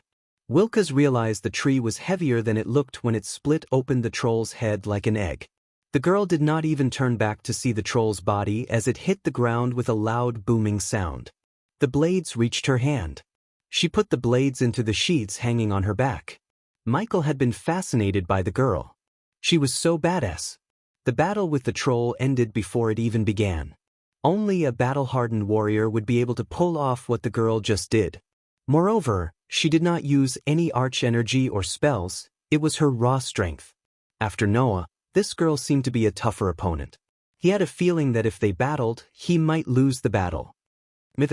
Gilrine cried out loud, running towards the fallen troll. The girl did not remain there but left the area. Several professors were running towards the mountain troll while the prefects came rushing out to escort the students to their dorms. "Who is that?" asked Wilkes in shock. Michael stared at the girl disappearing into the castle. "I have a feeling we will meet soon," he said to himself before turning back to leave for their rooms. Gilrine in the distance knelt beside the mountain troll with tears gushing out of his eyes. His sobbing sound was loud enough for everyone to hear. Back in the castle, a hunched old woman walking with the support of staff was walking from one end to another in a spacious room. It was a large and beautiful circular room, full of weird little noises. Several gold instruments stood on spindle-legged tables, whirring and emitting little puffs of smoke. The walls were covered with portraits of old men and women, all of whom were snoozing gently in their frames. There was also a throne made of ice. The old woman's pace came to a halt when she saw the door creak open. "Holy Maiden," the old woman's back already looked like it was bowing down due to her hunched back. Still, when she saw the girl, she bowed further down. "Bai Ning."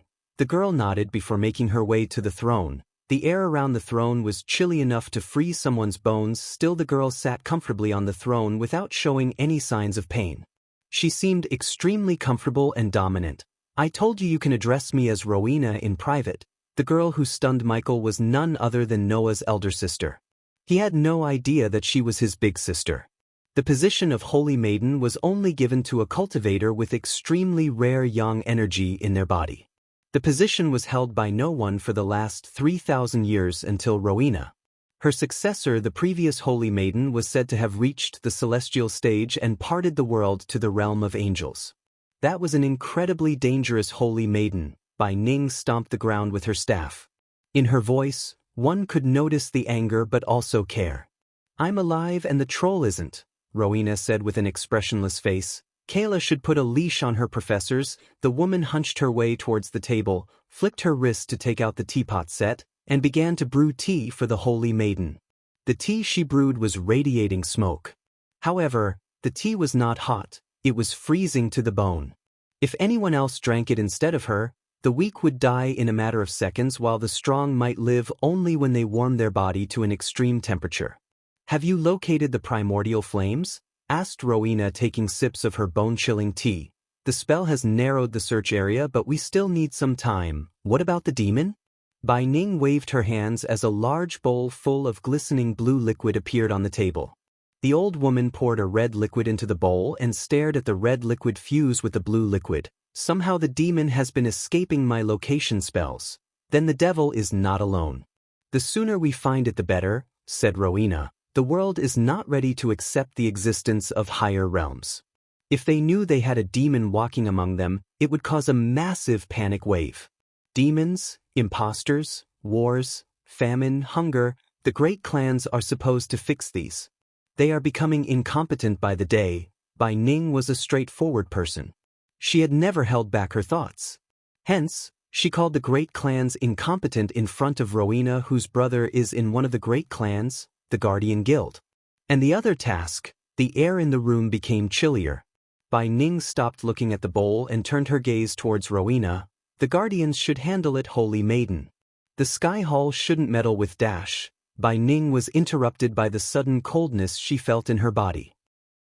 Rowena crushed the teacup in her hand before standing up from her throne. "Someone targeted my family. I made it clear you find them and bring them to me." The old woman stepped backward in fear. Although she had higher cultivation, Bai Ning was afraid of the Holy Maiden. They couldn't measure Rowena's power using just cultivation stages. She was a being in the making to become a goddess, and Bai Ning did not want the wrath of a goddess to fall upon her. Rowena's eyes flicked in blue like a pair of sapphires. "My family is more important than Sky Hall. You have 3 days to find the assassins." Bai Ning could barely breathe. She just nodded her head in fear and waited for Rowena to leave the room. The elders need to know this. After Rowena left the room, Bai Ning mumbled under her breath. Meanwhile, Gaia and Gilrine were standing in a cozy room. The room had a large fireplace, windows overlooking the training grounds and the battle arena, and a sparse stone-floored bedroom behind a concealed door. Headmistress Kayla was staring at both of them. Her eyes were like daggers cutting through Gaia and Gilrine. A mountain troll? What were you thinking, Gilrine? Gilrine was shivering. He was swallowing a mouth full of saliva in nervousness. And you, Professor Stein? Kayla turned her focus onto Gaia. You should have been more careful. How the hell would I know this crazy brat was raising a bloody mountain troll in the Black Forest? Mythic, Gilrine mumbled under his breath. His eyes were still teary due to the loss of his beloved mountain troll. Kayla sighed. Explain yourself, Gilrine. Why were you keeping a mountain troll in the Black Forest? Gilrine looked awkward as he looked between Kayla and Gaia. Professor Steinmeier, seeing Gilrine hesitating to explain himself in front of Gaia, Headmistress Kayla realized that he must be keeping the mountain troll for a reason. Hence, Kayla first wanted to deal with Gaia and sent her away. I am not going to tell you how to conduct your classes, but please be more vigilant. Lives could have been lost today. I'll be more careful, Professor Kayla. Gaia nodded as she did not want to argue with Kayla when she was a frickin' imposter. Gaia turned back, showing her back to Kayla. Is that a peanut stuck in your beard? Asked Gaia. Before Gilrine could put his hands into his beard, Gaia helped him. Jeesh, Gilrine awkwardly tried to smile after she helped remove the peanut. Little did he know that Gaia was not removing any peanuts but putting a spider into his bushy beard. It was indeed risky, but she took the risk to know why Gilrine was keeping a mountain troll in the Black Forest. Since a lousy-mouthed man like Gilrine was keeping it a secret, she knew whatever the reason he was keeping a mountain troll, it must be something very important. Oh, Professor Steinma, Gaia felt a chill running through her spine. Her heart almost jumped out of her chest cavity when she heard Kayla calling just after she placed a spider into Gilrine's beard to spy on them. Yes, Professor Kayla. She turned back again, controlling any signs of nervousness from showing up on her face. You are on detention duty today. If anyone received detention, take them to the Black Forest and make them harvest Blackfoot mushrooms. Just do me a favor, don't let the students go past the Red Oaks. Human, get yourself a detention. After leaving Headmistress Kayla's room, she contacted Michael through the earpiece. In the girls' dormitory of Warrior House, Victoria was practicing her sword skills by slashing and dashing a dummy while Edith was laying on the bed complaining, "You know we could have died." Most of us who are taking the combat class aren't warriors. We want to learn about defending ourselves, not how to get yourself killed. Edith was pretty shaken up by the mountain troll. They were one of the few students who saw the mountain troll too close and barely escaped. We have to complain about Professor Steinmeier to someone. You're just overreacting, Victoria calmly said. She was right. You can't learn combat by reading books. If we can't survive a mountain troll, we don't deserve to be here. Think about it, the next time when you're being chased by a mountain troll, you would not be as scared as now. Knock. Their conversation was interrupted by someone who was knocking on the door outside. Who is there? Asked Edith with an irritated voice. Trouble, Victoria muttered. Chapter 438. Michael meets Victoria. We are here for 34. The youngster who was adorned in gray robes of house warriors said to Edith. Why? Asked Edith. The blonde-haired youngster smiled, but behind his smile, there was a slight irritation. Obviously, he did not know Edith's identity. If he had known she was the little sister of Layla Alden, he would have talked to her in a different tone. Brother 29 asked for her. Victoria put her wooden sword into the sheath hanging on the side of her waist. Who is 29 and why is he asking for her? Edith was annoyed by the group. They acted so smugly and she did not like their attitudes. If I am right, he must be a friend of the head prefect, Elliot Watson. Victoria came to Edith's side, tying her hair into a bun and putting on the warrior's long coat. The young man nodded. She had noticed a senior student following her since she joined the House of Warriors. She was quite annoyed by him and she decided to deal with them before they became trouble. You can stay here, Edith. I'll go with them. Edith immediately shook her head. If you are going, I'm coming with you, Victoria sighed. Edith did not seem like she could be convinced otherwise. Food, Edith. It was impossible to change Victoria's mind after she decided something. This time, she decided to go with these youngsters, and Edith knew she could not be stopped. Since she wouldn't be able to change her mind, she decided to accompany Victoria. "Lead the way, I have something special to give him," Victoria smiled. The youngster's heart skipped a beat because of her alluring smile. The cosmic energy running in her body was transforming her body as well as soul from inside. It had been turning her into an angelic beauty. The arrays surrounding the castle prevented the students from using arch energy. However, they were unable to do anything to the cosmic energy in her body. Hence, if she wanted, she could cast spells, and the spells cast using the cosmic energy would be devastatingly powerful. "Wonderful," the young man grinned ear to ear before leading them to 29, who was a lackey of head prefect Elliot Watson. They strolled through the corridors and came to the grand staircase, which was a massive stairway in Maesroth Castle. The structure was mainly used to access each floor of the castle, including the dungeons. The concept of moving stairs was invented and built by the six-star architect who built Maesroth and Karjan Pavlovich, a six-star blacksmith and one of the founders of Maesroth. The staircases led from platform to platform and went as high as the 9th floor, where they came to an end. The stairs also had a knack for moving around the staircase chamber, usually when a student was walking up one of them. Like most walls in the castle, there were hundreds of portraits covering the walls surrounding the staircase, and it was considered an honor for the painted likeness of a cultivator to be mounted on the walls of the grand staircase. Some of these portraits concealed secret passages to other areas within the castle. After climbing several steps, the youngster stood in front of a portrait of a laughing, chubby old woman. "Rishta, password accepted," the lady smiled, waving her hand. Soon the portrait moved, revealing a secret passage. The passage was lit with torches rather than glowing orbs. Victoria silently followed the boys into the passage while Edith kept looking around nervously. She was not a warrior such as her sister or Victoria.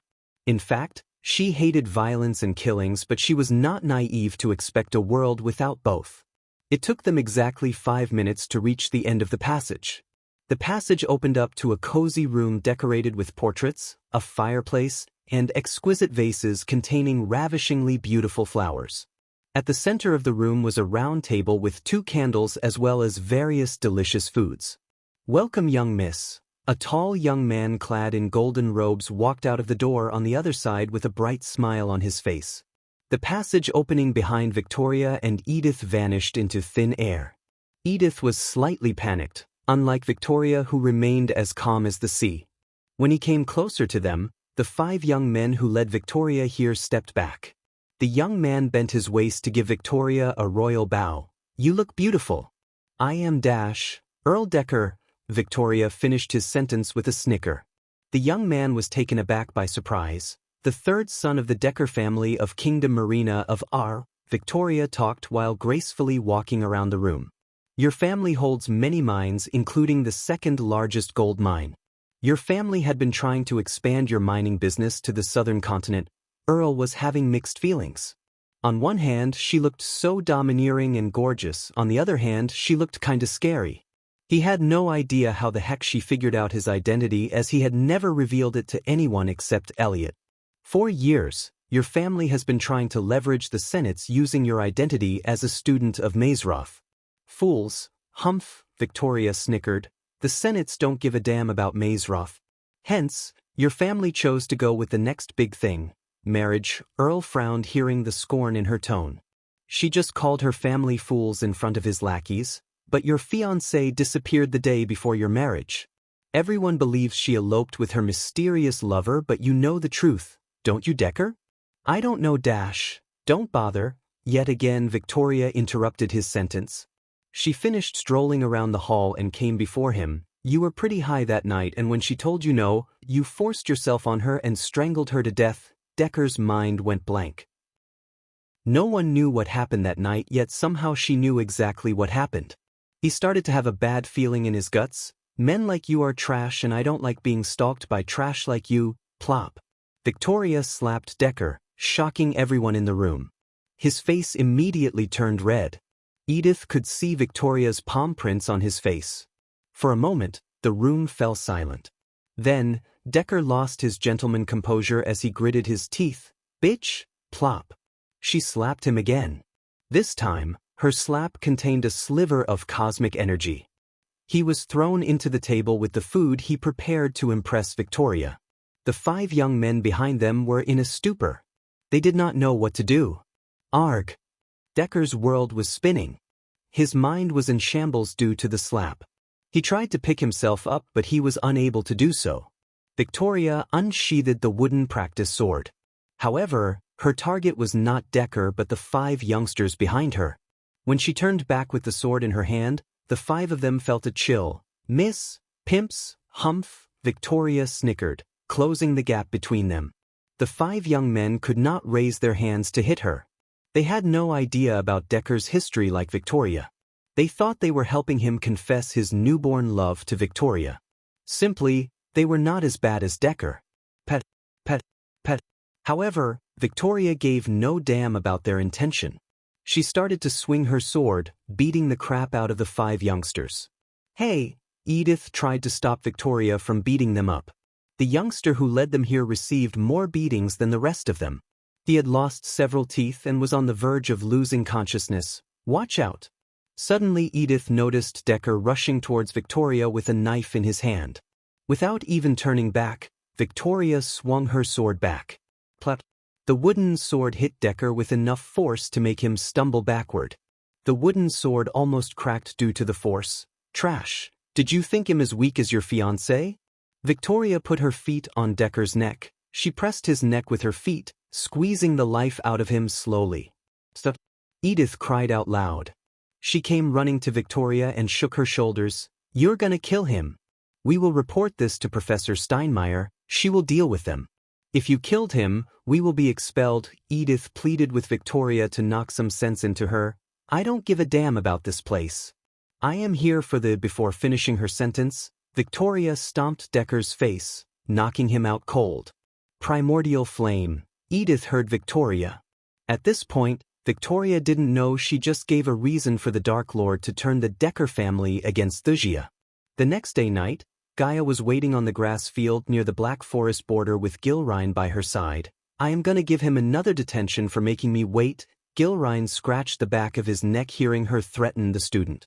There they are. Gaia couldn't help smiling seeing Michael. Her smile, however, immediately froze when she saw 2 girls behind him. Who the heck are you 2? And what are you 2 doing here?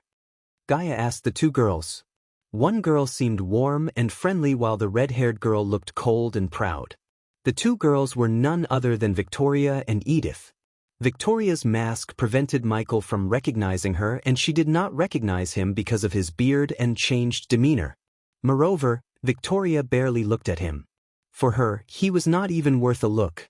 We are here for the detention, Professor. For a moment, Gaia looked at them blankly. She was planning to venture into the forest with Michael to find the secret that Gilrine's mountain troll was guarding. Who gave you detention, girls? Asked Gilrine. Professor Lane, said Edith. Oh, Gilrine did not seem very surprised. Why? Asked Gaia in an annoyed tone of voice. He caught us outside our dorm after the curtain, Edith told Gaia.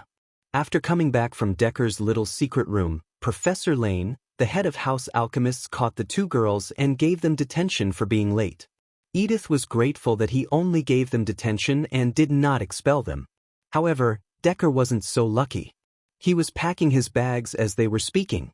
Gilrine, can't I give them something else to do instead of bringing them with us? I don't think so, Professor Steinmeier. Professor, we won't give you any trouble, Edith said politely. We can protect ourselves, Professor, Victoria calmly said. We could use a warrior, Professor, in case we encountered a wild beast. In the corner of her eyes, she could see Michael nod. Damn it. Okay, but you 2 must follow my orders no matter what without a question. Got it? Yes, Professor. Edith bobbed her head up and down while Victoria gave Gaia a small nod. Let's go. Finally, in the middle of the night, the 5 of them ventured into the Black Forest with each having a plan of their own. Chapter 439. Let me out. The smoky mist filling the forest gave out an ominous feeling. There wasn't a sound except for their footsteps. Gilrine led the way with Gaia while Michael walked last following Victoria and Edith. Occasionally Edith made eye contact with him and smiled. Somehow he reminded of Noah to her. They were still on the outskirts of the forest as they did not go deeper into the forest. A few yards away, they saw a line of red oak trees. Students were forbidden to cross the red oak trees. Now you should feel the arch energy once again, said Gilrine, turning back to look at the three students. He was oblivious to the fact that except for Edith, both Michael and Victoria could use spells.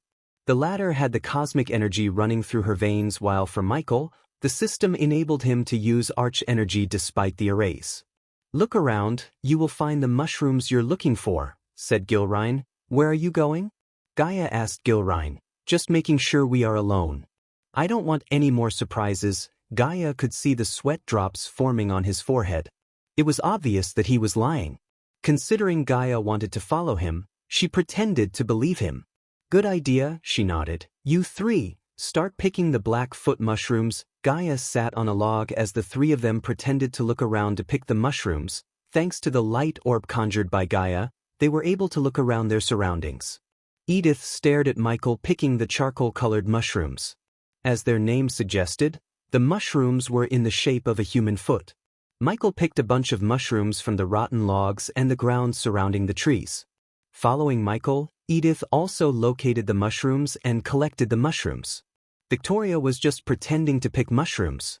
Gaia saw that but did not give any shit. You go look somewhere else. Edith saw Professor Steinmeier shouting an order at 66. Yes, Professor, he nodded before walking away from their spot, leaving the girls. Victoria and Edith sighed in relaxation as they now only had to deal with Professor Steinmeier. If she left the area, they would be able to look for the primordial flames. Just as they hoped, a few minutes later, Professor Steinmeier left the area after telling them to stay put. Victoria waited until Professor Steinmeier's figure disappeared into the forest. She then flicked her wrist as a golden compass materialized on her palm. The single red needle kept spinning fastly before coming to a halt, pointing towards the east, the opposite direction Gilrine went. We are close to finding the flames. Come on. Victoria dragged Edith in the direction the compass was pointing. Meanwhile, Gaia and Michael regrouped on top of a banyan tree. They were far away from the girls. As far as they were concerned, the girls were collecting mushrooms as they were told. Michael was watching Gilrine navigating through the forest in the mirror in his hand with Gaia. Where is he going? Frowned Gaia. Let's find out. The duo shot out into the air like bullets. They avoided breaking branches or making any noises. Michael sent a drone in front for reconnaissance. Almost 10 minutes later, they landed on a tree branch. In the distance, they saw Gilrine standing under an oak tree. He was gawking around to see if anyone was following him. After making sure he wasn't followed, Gilrine took out a leather pouch from the inner pockets of his long, faded coat. He poured out a white powder from the pouch. He drew a W on the tree using the white powder. The oak tree's branches moved as several glowing symbols appeared on the stem. Looking at the symbols, Gilrine sighed with ease. Thank the gods. All of a sudden, they heard a twig breaking nearby. Gilrine's body immediately tensed up as he started to look in all the directions. He then quickly wiped off the W on the tree.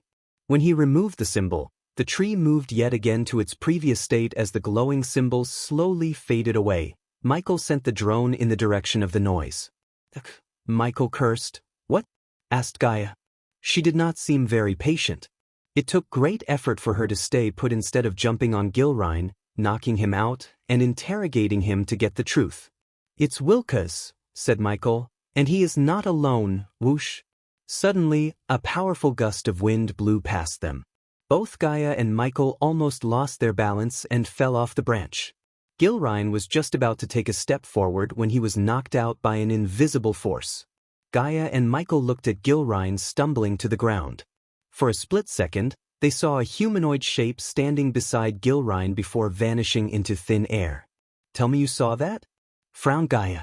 She could swear she saw a shape beside Gilrine who lay on the ground without moving a muscle. See what happened to him. Ill deal with Wilka's, said Michael before leaping towards the next tree. Just like him, she leapt from the branch and landed near Gilrine. Before squatting down to check on Gilrine, she looked around vigilantly. Until she was sure that the humanoid shape was nowhere near her, she remained vigilant. Still being vigilant, she squatted down, putting her finger on Gilrein's throat. She felt the pulses, but his body was cold. Quickly, she picked up the leather pouch. Before standing up, she took out a needle from her space ring with a flick of her wrist. She injected the needle into Gilrein's neck. Stay down. Amidst the woods near the oak tree, Wilkes was bleeding on the ground. His face was all bruised up and a white bloody bone was sticking out of his forearm. Another youngster laid not so far from Wilkes, and compared to Wilax, he seemed to be in a much better state. I only wanted to kill one bitch. But now I have to kill a bitch and a maggot. It was Decker who just spoke these words. Yesterday, after Victoria beat the crap out of him, he was found by Professor Lane. In front of the most terrifying professors in Mazeroth, Decker's lackeys crumbled, spewing everything they heard from Victoria. Professor Lane did not immediately take any action. He just gave Decker a truth pill and interrogated him. The pill prevented Decker from lying. Hence, he admitted to violating and killing his fiancée. Professor Lane expelled him on the spot and gave him 2 days to get his affairs in order before leaving Aquilon Realm. Decker had no affairs to settle except dealing with Victoria. Learning Victoria received detention, Decker was waiting for the 2 girls in the Black Forest when he saw Wilkes. Wilkes was already in a bad shape when he saw him. Since Wilkes too saw Decker, Decker planned to take him out before he informed the professors. Decker did not want the professors to find out what happened to Victoria and Edith. And here I thought coming to Mazeroth was the best thing in my life. Wilkes coughed up blood. Weirdly, he was laughing for some reason. He always thought he was going to achieve something bigger, but now he realized his life was a bit anticlimactic. As his last wish, he just wanted to bring the gods' wrath on those elves who kidnapped him from 60SAX's room and mercilessly beat the hell out of him. "You're not going to beg for me to let you live?" Decker asked while walking towards him with a crimson-red dagger in his hand. "Nah, I prefer to die with a bit of dignity." Wilkes coughed up some more blood. "Let me out." Suddenly a demonic voice reverberated in the area. The voice sent a chill running through Decker's body.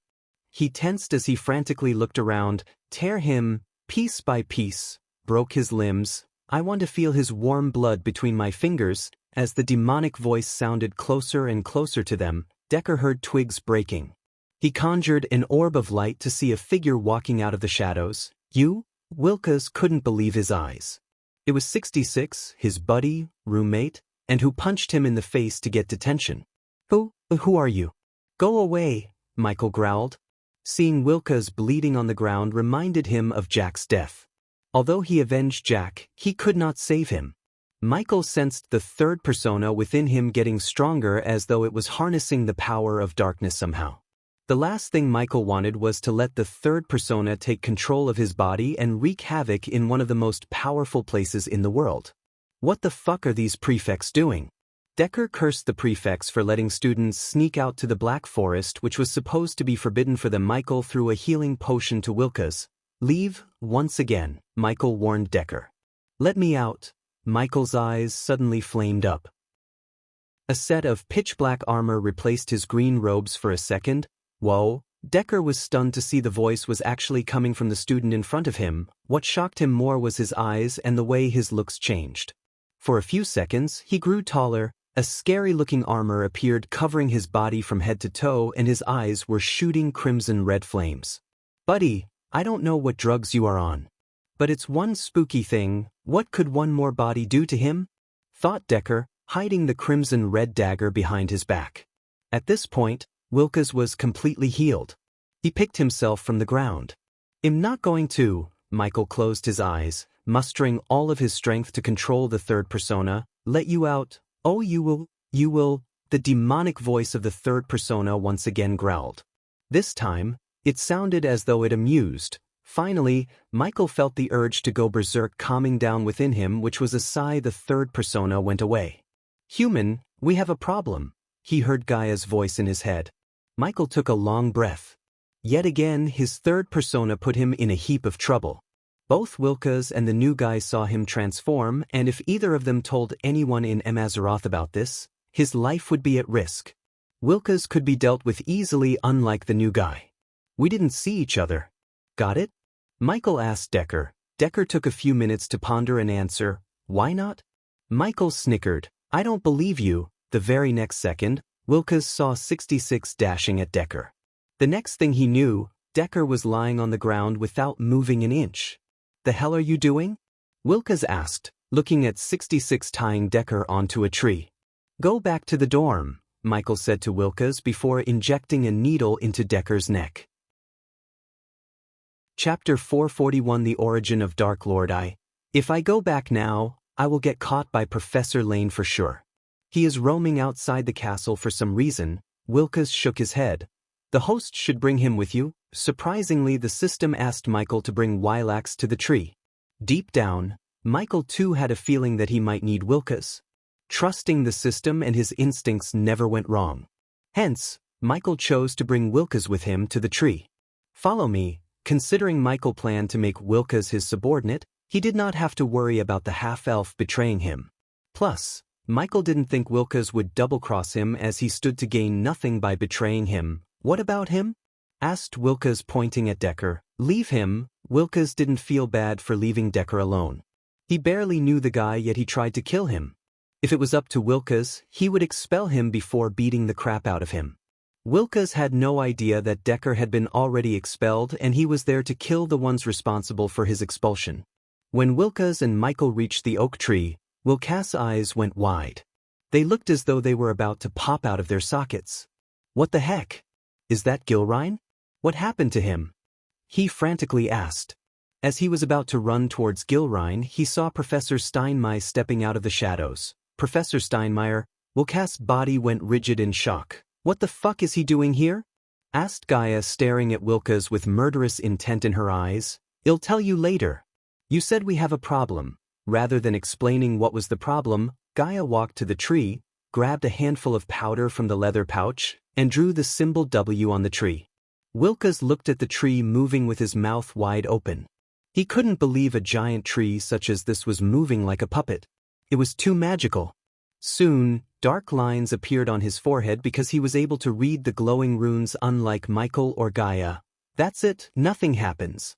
It will stay like this, and after 2 minutes, the tree will move back to normal. Gaia punched the tree in frustration. System. The system requires 500,000 badass points to disarm the runes.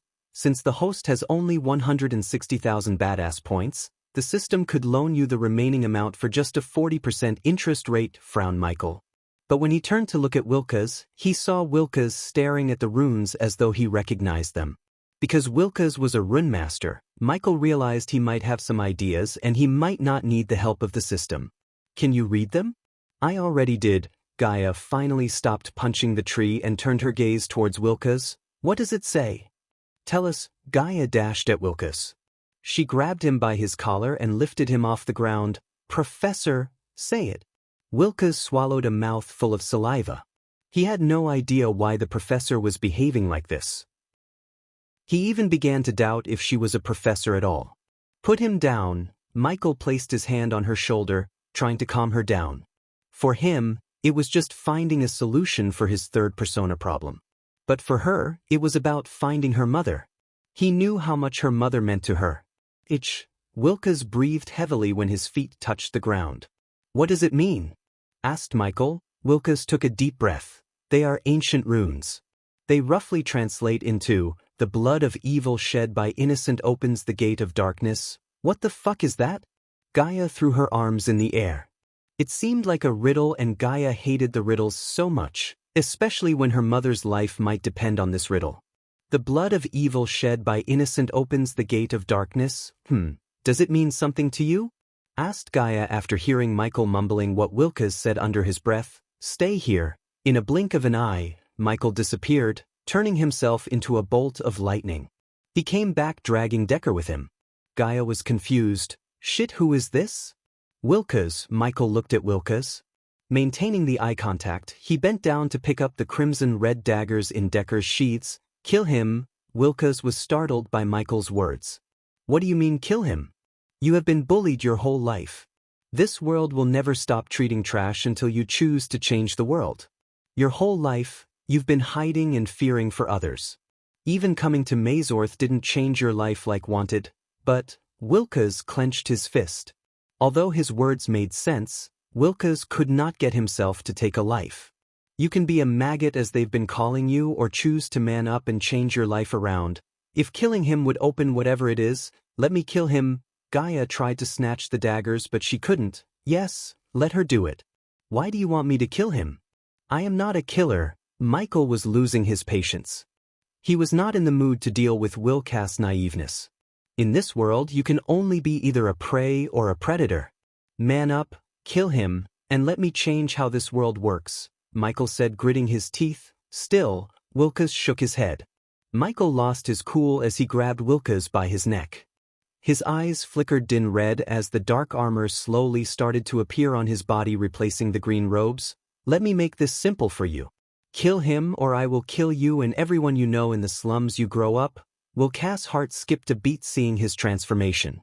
His voice sounded creepy and demonic and his eyes were burning as though someone set them on fire. You don't understand what's at stake here, Wilkes. Gaia tried to knock some sense into Wilkes. If he doesn't do this, the whole world will suffer. Let him see his people suffer first. Give Azazel the order. Michael turned his fiery gaze towards Gaia. Stop.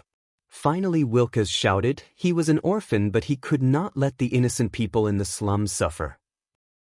His hands shivered as he grabbed the daggers in Michael's hands. Don't hurt them, Wilkes stuttered. He was too afraid to curse at 66. The fear had clutched his heart thanks to the fear toxin Wilkes inhaled. Kill him. Gaia saw the runes losing their glow. She quickly moved towards the tree and drew the symbol once again. On the other hand, Wilkes clutched the dagger tightly. His body was shivering uncontrollably. Wilkes breathed heavily. He wanted to shout for help but no words came out of his mouth. He saw no way to escape from this situation. His mind could not think of a plan. Do it. Michael growled in his demonic voice. Slowly Wilkes raised the dagger above his head. He clenched the dagger with his two hands. Kill him. This time when he heard the shout, Wilkes brought down the dagger, penetrating Decker's chest. The blood sprayed out of the wound. The beating heart of Decker pumped out the blood forcefully. In a couple of seconds, Wilkes' pale face was painted red with Decker's blood and the ground beneath them was completely soaked in thick blood. Michael turned his head and saw the blue runes slowly turning red. The blood on the ground began to gather into a puddle. From the blood puddle appeared several extensions made of blood. Soon these extensions moved towards the tree like snakes. The ground beneath them trembled as they started to hear something heavy crack open. The center point of the oak tree slowly split open, revealing a spinning vortex. The vortex sucked in Decker's body. After his body disappeared into the vortex, Wilkes felt the pull. Gaia did not wait for the vortex to pull her in but dashed into it. Michael grabbed Wilkes by his collar and threw him into the vortex before he himself dashed into the portal. Michael had no time to wonder what was on the other side of the portal. The third persona had already taken control of half of his body and it took everything in him to keep it from completely manifesting. After the trio entered the portal, the tree returned to its normal state. And just before the last rune faded away, the humanoid shape made of leaves appeared in front of the tree. A split second after, the blood on the ground completely vanished along with the humanoid figure. Somewhere else in the Aquilan realm, Michael, Gaia, and Wilkes were free falling. Wilkes screamed out loud when he opened his eyes and realized that he was falling from the sky. Suddenly he felt a hand grab his shoulder and the next thing he knew, he landed on the ground safely. He let out a heavy breath. His vision slowly cleared as he didn't feel as terrified as before. He closed his eyes tight and opened them again, hoping everything that happened was just a nightmare. When he opened his eyes, he saw 66 and Professor Steinmeier walking in front of him towards a lone tree. He was not in his scary black armor as just a few moments ago. Wilkes looked around to see where he was. As far as he could see, there was nothing but floating mountains. The place he was standing on was paved and the only thing in the vicinity was the lone tree on the edge. While walking towards the lone oak tree, Gaia's body was shivering. The closer they got to the tree, the more they could make out a face in the tree. The god of darkness. Suddenly a calm voice reverberated in the area. I've been waiting for you for 3,000 years. Gaia looked closer at the tree to see the face talking. Finally, she had found the dark elf in the tree her mother asked her to find. She felt like she got a step closer to finding what really happened to her mother. Chapter 442 The Origin of Dark Lord II. Michael approached the tree while scanning the surroundings. His environmental scanning did not find any intruders or living beings. "Who are you?" asked Michael, frowning. It was evident that this figure is the same one Gaia's mother was talking about, the dark elf in the tree. They should have known mortal arrays are no match for a god. The figure merged with the tree, amused. "I am Eladir, one of the founders of Order of Death and the man who created the ritual to open the gates to the Void Realm," the man spoke. Michael was calm, but when he heard what the dark elf said next, he was startled to the core. "You may know the Void Realm as Earth." Michael halted his pace, staying still in shock. No one except Gaia knew about Earth, and that was because he told her. Except for her, only the system knew his origin. Michael stared at the dark elf to see how powerful he was, which resulted in another surprise as the dark elf was only at the body refining stage. "God of Darkness?" Wilkes gasped, hearing the dark elf. He couldn't simply believe 66 is a god, as the figure stuck to the tree claimed him to be. "You know about Earth." Since the dark elf clearly knew about the Earth, Michael did not try to conceal his secret. "I know everything about you, Lucifer. I know you've been in war with yourself, a version of yourself more precisely." Eladir kept shocking Michael with his knowledge. Gaia remained silent, letting Michael get an answer for his problem from the dark elf. Then, she would inquire the elf about her mother. Michael, on the other hand, completely ignored the existence of Wilkes. He approached the elf and stood a couple of meters before the tree. "You came here looking for a fix for your problem, didn't you, Lucifer?" asked Eladir. "Tell me, how do you know about Earth?" Eladir looked at him for a few moments in silence. "Earth is the grandest and most secure prison in the entire universe, Lucifer. It was built to imprison and prevent you from coming here. Yet you are here. All those lives lost for nothing." Eladir sighed. Michael clenched his fist. He couldn't process the information given by the dark elf. His mind was in complete chaos. If what Elidi said was true, his entire life was a sham, and those who imprisoned him were punishing him for something he didn't even think of doing. Gaia was stunned as her mind went blank.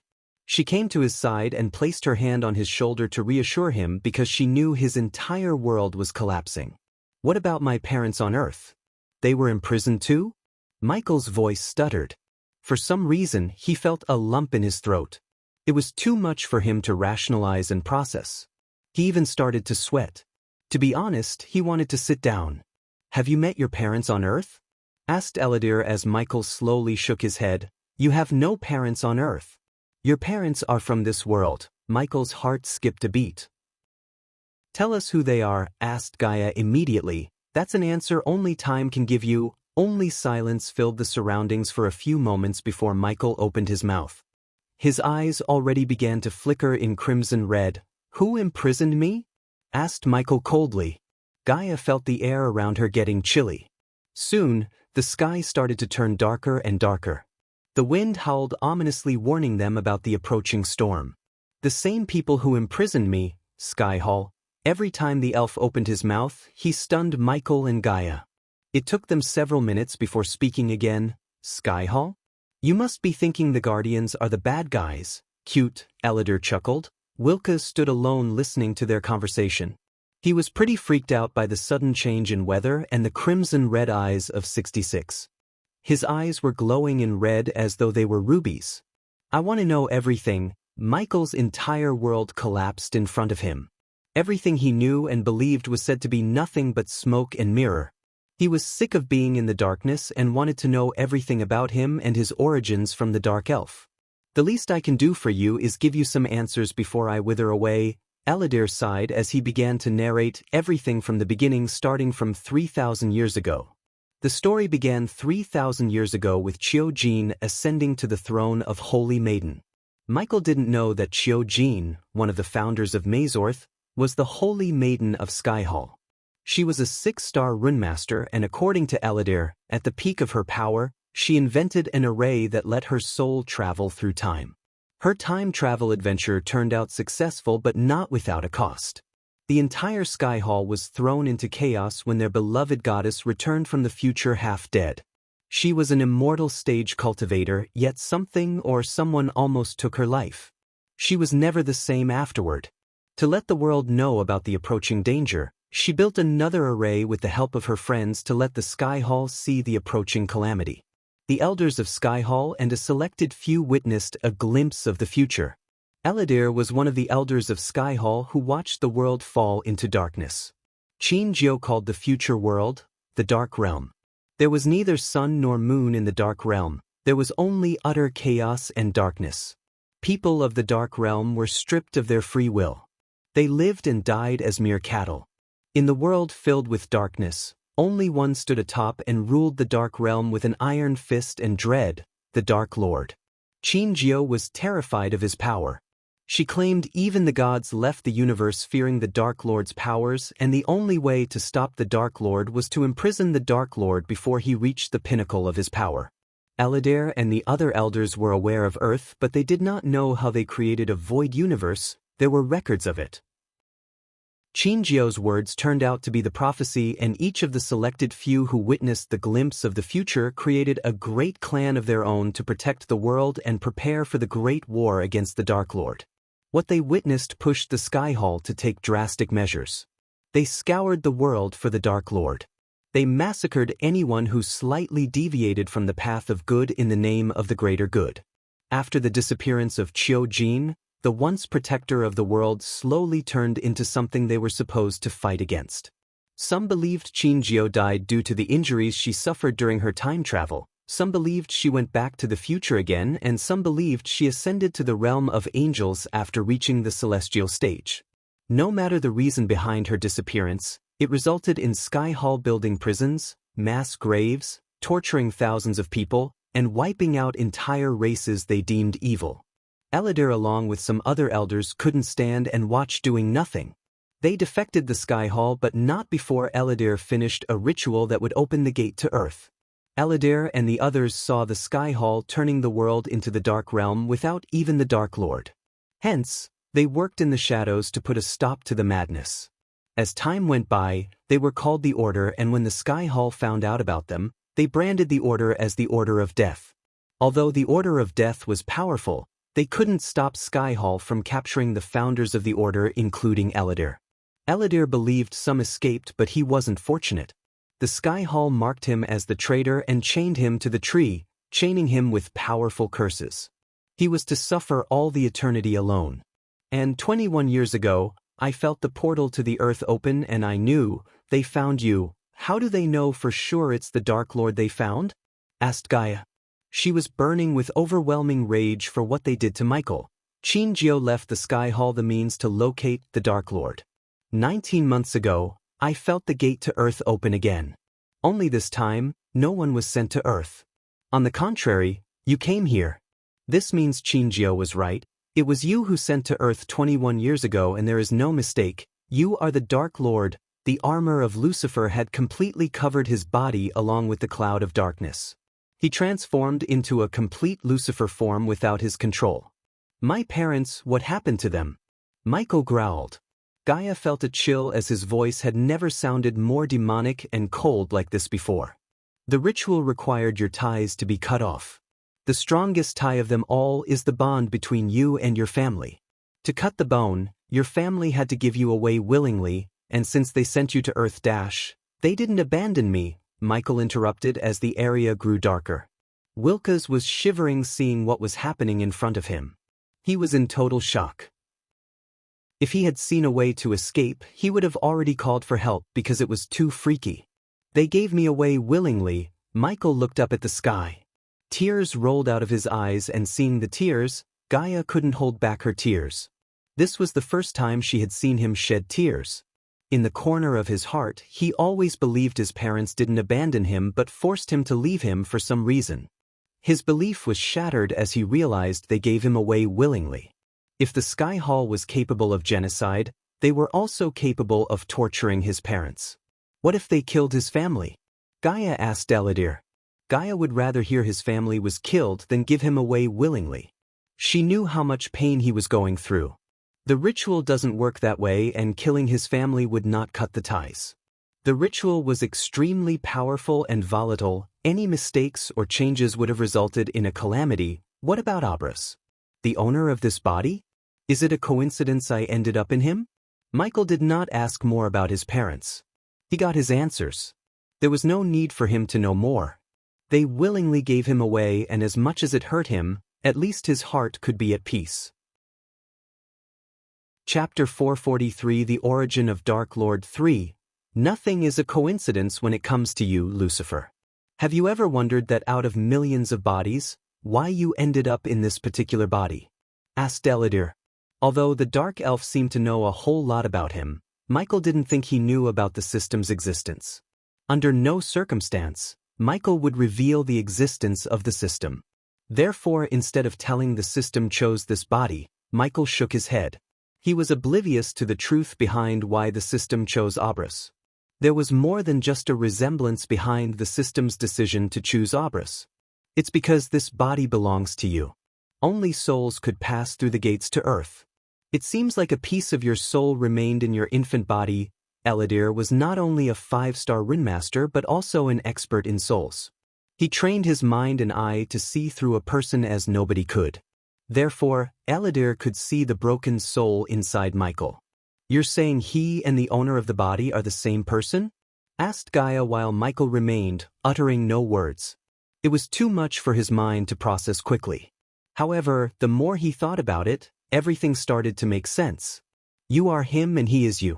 The two pieces of the soul are in peace. Eladir paused to look at both Gaia and Michael for a minute. Unlike the third piece, Eladir could see the third piece of the soul is at war with the other two pieces. It was preventing the two pieces of the soul from merging together. Something was amiss, but Eladir was unable to see what. Tell me how to fix him? Gaia rushed to Eladir. She grabbed what seemed to be his shoulder.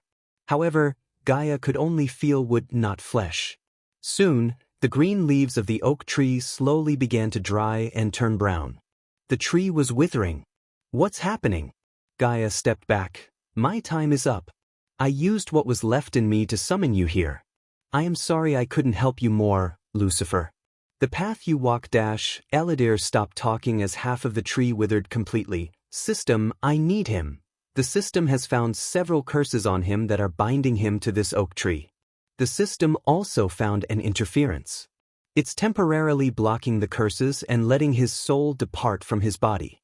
In other words, he is successfully dying. I can see that, Michael grumbled. There are two ways to save him. One way will cost you 500,000 badass points. It will save him along with his body. The second option has several complications. First, it requires 180,000 badass points. Second, the host will have to find a new body as the system won't be able to save his body. Third, the body needs to be found in 5 minutes tops. Lastly, the body needs to be at least 10% genetic match with his dark elven race, and the body must not have any wounds when the soul enters the body. Michael listened to the system list all the requirements. For a few moments, he looked at Eladir and turned his gaze towards Wilkes, who was still in shock. I want a loan of 100,000. Shouldn't it be 340,000 points? The system asked with a surprised tone. At the moment, Michael had 160,000 badass points.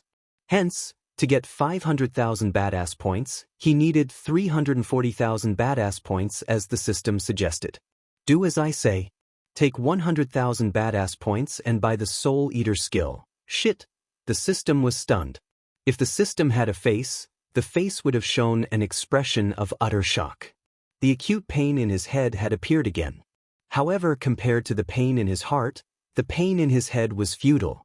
Ding! The host has successfully acquired level 1 Soul Eater. The skill Soul Eater can be integrated with Energy Devour for 2,000 badass points.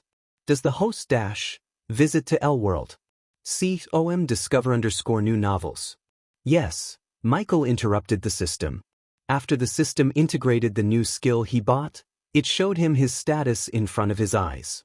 Host, Michael cultivation level, core strengthening stage, level 4 experience points, 70,000/600,000 badass points. 160,000, 40,000 badass points loan, skills and spells. Wind Blast, LVL6 Responsive Shield, LVL8 Environment Scanning, LVL6 Ignitia, LVL8 Lightning Dash, LVL6 Energy Devour, LVL2 Soul Eater, LVL1 Death Range, LVL3 Eyes of Darkness, Normal. Can sense the cultivation level of others. Eyes of Darkness, Lucifer. Can sense the cultivation level of others, can see through.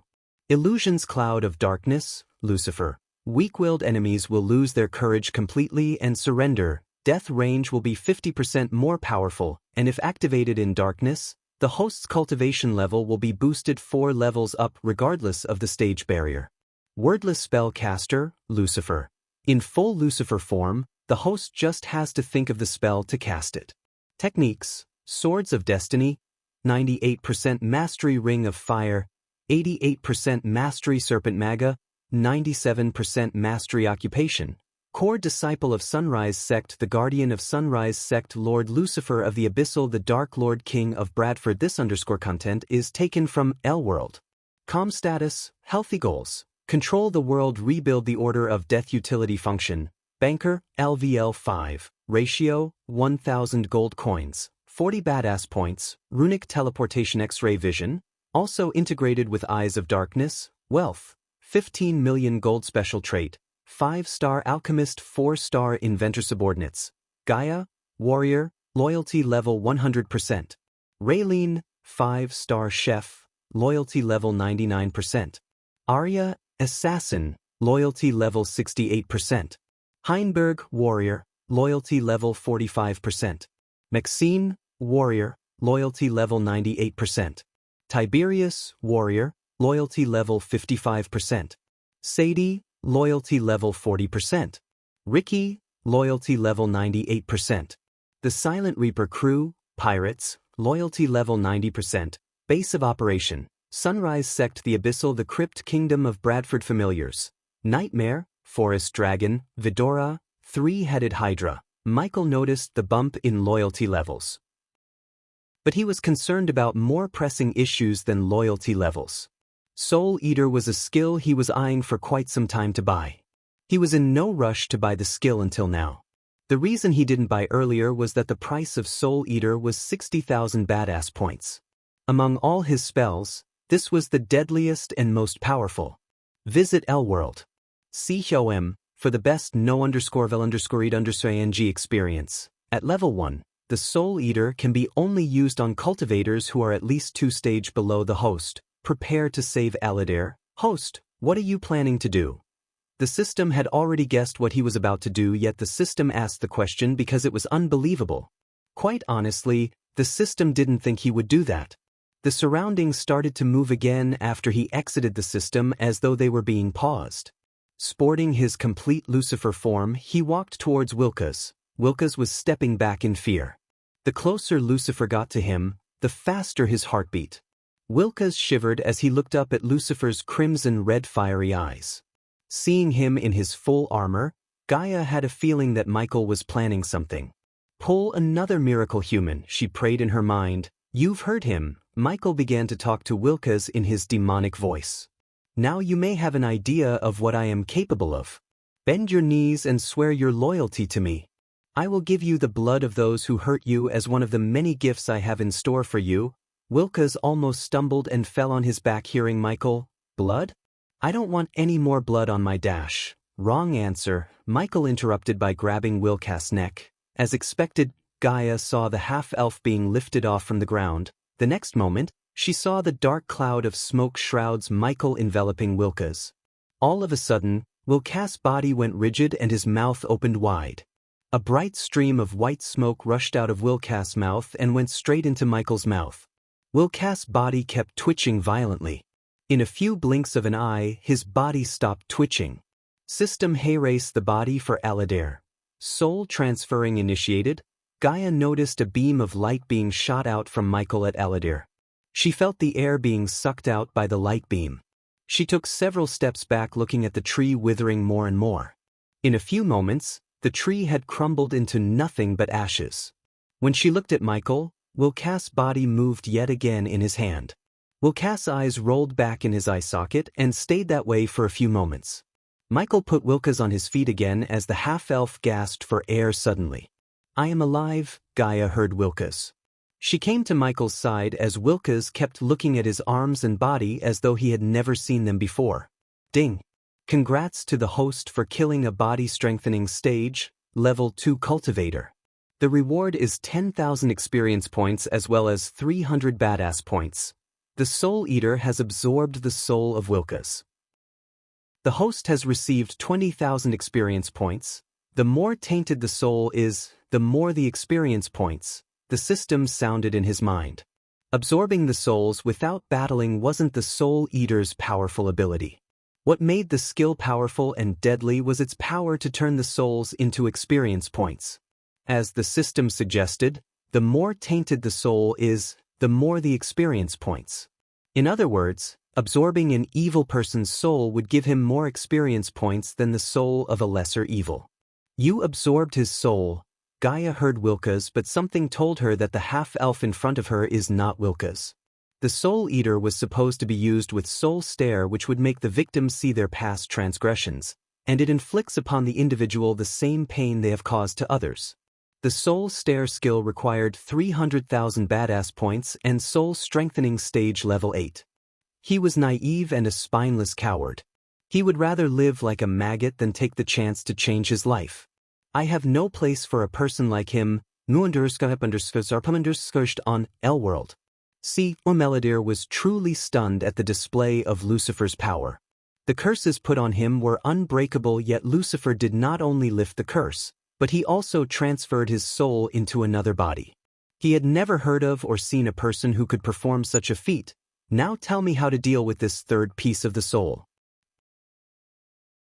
Chapter 444 The Origins of Dark Queen. It was supposed to be daytime in the pocket dimension created to imprison Eladir, but because of Michael, the night had fallen early. Eladir was still familiarizing himself with his body. The last time he moved his limbs was almost 3,000 years ago. How do I defeat this third piece of the soul? Asked Michael. His mind was still processing everything Eladir had said. Yet, Michael focused on fixing the imminent problem first. The flame of vengeance was burning like wildfire inside him. He wanted to sacrifice everyone who wronged him in the past, present, and future. To achieve his vengeance, he needed to be in his best shape both physically and mentally. The third persona made being sane a difficult task recently. Hence, he wanted the third persona gone. You can't, Eladir shocked Michael and Gaia with his answer. It is a piece of soul, but it's your piece of soul nonetheless. You can't defeat yourself. I assume you have a solution, asked Michael. Luckily Eladir nodded. After seeing the glimpse of the Dark Lord's power, Eladir was convinced that the Dark Lord would be able to destroy the Sky Hall. Defeating the Dark Lord would be near impossible, but if he stuck with the Dark Lord, he might be able to deviate the Dark Lord from destroying the entire world and turn this world into the realm of darkness they saw in the future. Compared to the Dark Lord, the Sky Hall seemed more evil. Over the years, he had seen the Sky Hall do all kinds of forbidden acts in the name of the greater good. They were not directly done by Sky Hall but their puppets. Moreover, Eladir wanted nothing but to see Sky Hall destroyed. How would anyone feel if someone imprisoned them for 3,000 years? Over the years, the elders of Sky Hall tortured him and exterminated his entire bloodline. They hunted his descendants and family like dogs. He wanted revenge, and the one person who was capable of destroying the Sky Hall was the Dark Lord. First, we have to extract the piece of the soul out. In the soul state, it can't be defeated, so we need to cage the soul into a vessel. The vessel needs to be extremely powerful to contain the soul. Finding the perfect vessel and caging the soul into the vessel will be the easy part. Eladir paused for a moment and went on. In physical form, the soul would be many-fold powerful. You need another being strong enough to weaken it. Then, you can absorb the soul piece and it will be merged with the other soul pieces and your soul will become whole once again. Eladir couldn't see the expression on Lucifer's face through the mask. After remaining silent for a few moments, Eladir said, "The question is who is powerful enough to defeat a piece of the Dark Lord's soul? We have to find a vessel to contain the soul," Michael said to Gaia and turned his gaze back to Eladir. Try the L-World. calm platform _4 the most advanced reading experience. Tell me, how do we extract the soul piece out of me? Gaia already guessed who was in his mind to face the soul piece. Surprisingly, Eladir also knew the person who was in Michael's mind. Thanks to this new body, I can now create an array to help you. But we can't create the array here, we should do it in the Black Forest during the full moon night. As he said, Eladir walked towards where the oak tree was. Eladir squatted near the tree and grabbed a handful of mud from the ground. He threw the mud in the air as the dust formed a ring in the air. Soon the circle transformed into a vortex just like the one they used to come to this place. After you, Eladir gestured at Michael to walk into the vortex first. Michael looked around as the black armor disappeared from his body. The green robes of house alchemists once again covered his body. When they stepped out of the vortex, they saw Gilrine still lying on the ground unconscious. Eladir took a deep breath as though he was tasting the air and freedom. Tell me, what do you know about my mother, Adelia Ashton? Gaia didn't even think that he has been imprisoned in the pocket dimension for 3,000 years. She couldn't hold back as she desperately wanted to know what happened to her mother.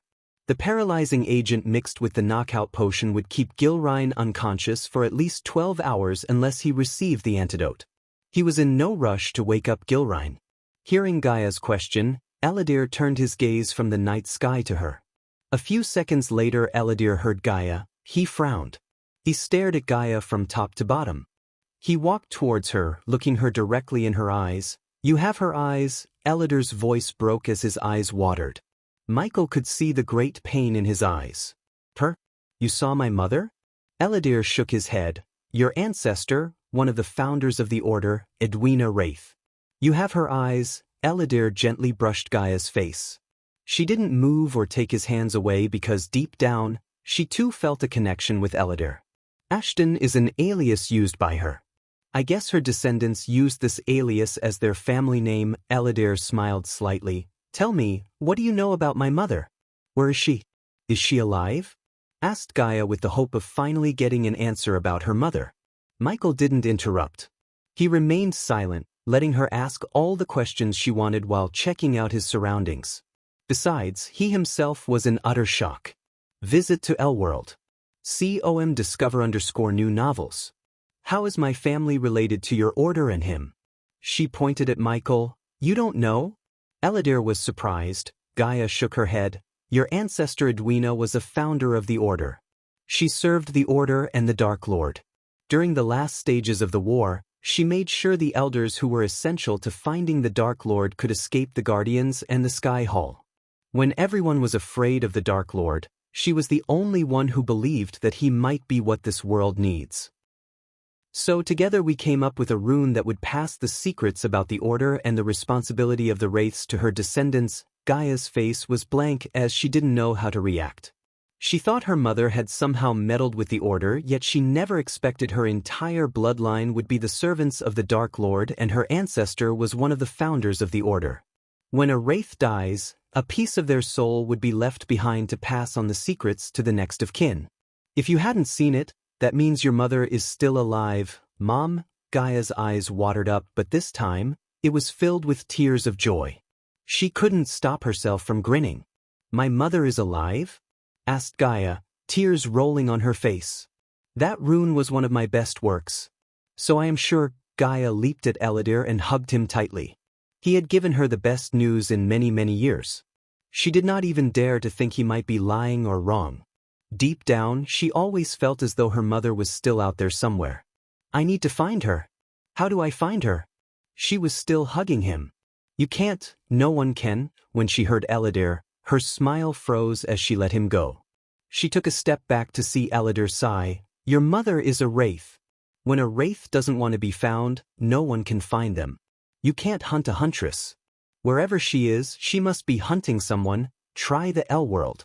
So platform _4 the most advanced reading experience. Somewhere else in the Black Forest, Victoria and Edith were standing among numerous dead mountain trolls. They were in a dark dungeon dimly lit with torches.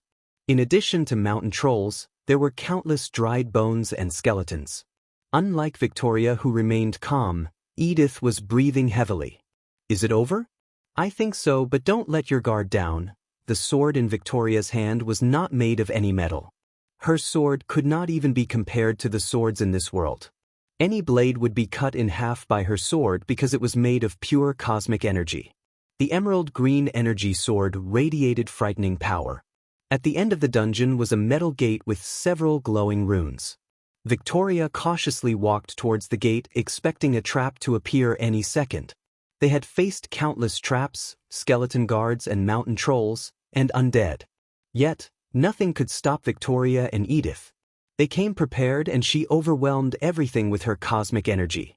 Edith's runes enhanced already god-level powerful Victoria to another level. The mountain trolls and the skeletons stood no chance against her. Unexpectedly, they faced no more traps or enemies on their way to the gate. What do they say? Looking at the glowing runes, Victoria asked Edith. Darkness is not the opposite of light. Edith began to slowly translate the runes. It is just the absence of light. The place where light and dark begin to touch is where miracles arise. It doesn't make any sense. Does it say anything about how to open this gate? Victoria asked, running her hand on the gate. The moment she touched the gate made a loud creaking noise.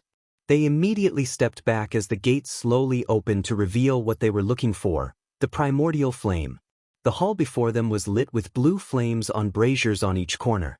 In the center of the hall floated two orbs of fire, a pure white flame and a pure black flame. Two primordial flames. Victoria and Edith were startled. They never expected to find two primordial flames in one place. Anyone else in Victoria's place would have gone crazy with excitement. She, however, had a frown on her face. Edith noticed the dark lines on her forehead and asked, "Visit L-World. See OM for a better reading experience." "Vicky, what's wrong?" "This is too easy," Victoria muttered. Chapter 445. The Primordial Flames. The two primordial flames were hovering in the air next to each other. Victoria could feel the power being radiated by the two flames. Victoria closed her eyes as a wave of golden energy shot out from her. The wave of cosmic energy scanned the room for any traps. The lines on her forehead became darker, seeing the cosmic energy activates no traps.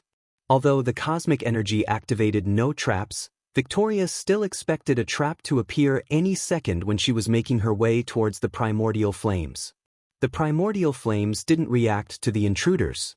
Victoria was informed that the primordial flames have a mind of their own. In the world there were only three primordial flames: Cold Flame, Hell's Flame, and Heaven's Flame. Only a few knew the myth of the existence of the fourth primordial flame, the Dark Flame. Victoria recognized the white flame as the Cold Flame. A golden layer enveloped both Edith and Victoria to prevent the coldness radiating from the white flames from penetrating their bodies. Unlike the Cold Flame, she felt nothing from the black flames hovering beside the Cold Flame. "How do we take them with us?" asked Edith. She was overwhelmed by the power of the flames. "Do you recognize this flame? It's definitely not the Heaven's Flame, must be the Hell Flame. Let's take them and get out of here before anyone notices our disappearance," Edith said to Victoria. With a nod, Victoria reached out to grab the two flames. The golden cosmic energy enveloped her hands as she approached the flames. Victoria felt a sudden pressure pushing her away. The pressure created a force field around the Cold Flame. She gritted her teeth, pushing her hand towards the Cold Flame. "Arg!" She growled in pain, but she was far from giving up. She was using all of her cosmic energy to get her hands on the flames literally. Edith saw Victoria's face start to go pale and soon, her blood dripped through her nostrils. Still, Victoria was fighting through the force field to reach the flames. The blood spurted out of her nostrils after a few moments. Finally, her finger touched the Cold Flame, and just as her finger touched the flame, it exploded, throwing Edith and Victoria onto the walls behind them. "Arg!" Victoria growled in pain. The entire dungeon shook due to the force of their collision with the walls. When she looked up, her pain disappeared, but instead, a complete, utter shock occupied her heart. The flames hovering in the air a few seconds ago were nowhere to be found. The flames just disappeared. She jumped back to her feet. The utter shock was written all over her face. She frantically looked around to locate the flames, but to no avail. Looking for the flames, she walked towards Edith to get her up. "Vicky," Edith stood up holding Victoria's hands. "The flames?" Boom. Before Edith could get an answer from Victoria, the entire dungeon began to tremble. The ceiling above them crumbled, falling down on them. "We have to go." Victoria knew there was no time for them to linger around. Their lives were more precious than the primordial flames. While the dungeon was crumbling like a house of cards, they ran as fast as possible. The flame of anger burned inside Victoria hotter and brighter. If she had absorbed the primordial flames, she and her father would have reached a pinnacle of power sooner than they initially planned. The most up-to-date NOV_Ls are published_here L-World. Only the primordial flames were powerful enough to be equal to the cosmic energy. That was why her father was hunting for the primordial flames. Absorbing the primordial flames would ensure their everlasting domination. Even though they were running for their loves, Victoria took out the compass that had the ability to locate the primordial flames to find where the flames went. Unfortunately, the compass was broken due to the previous collision.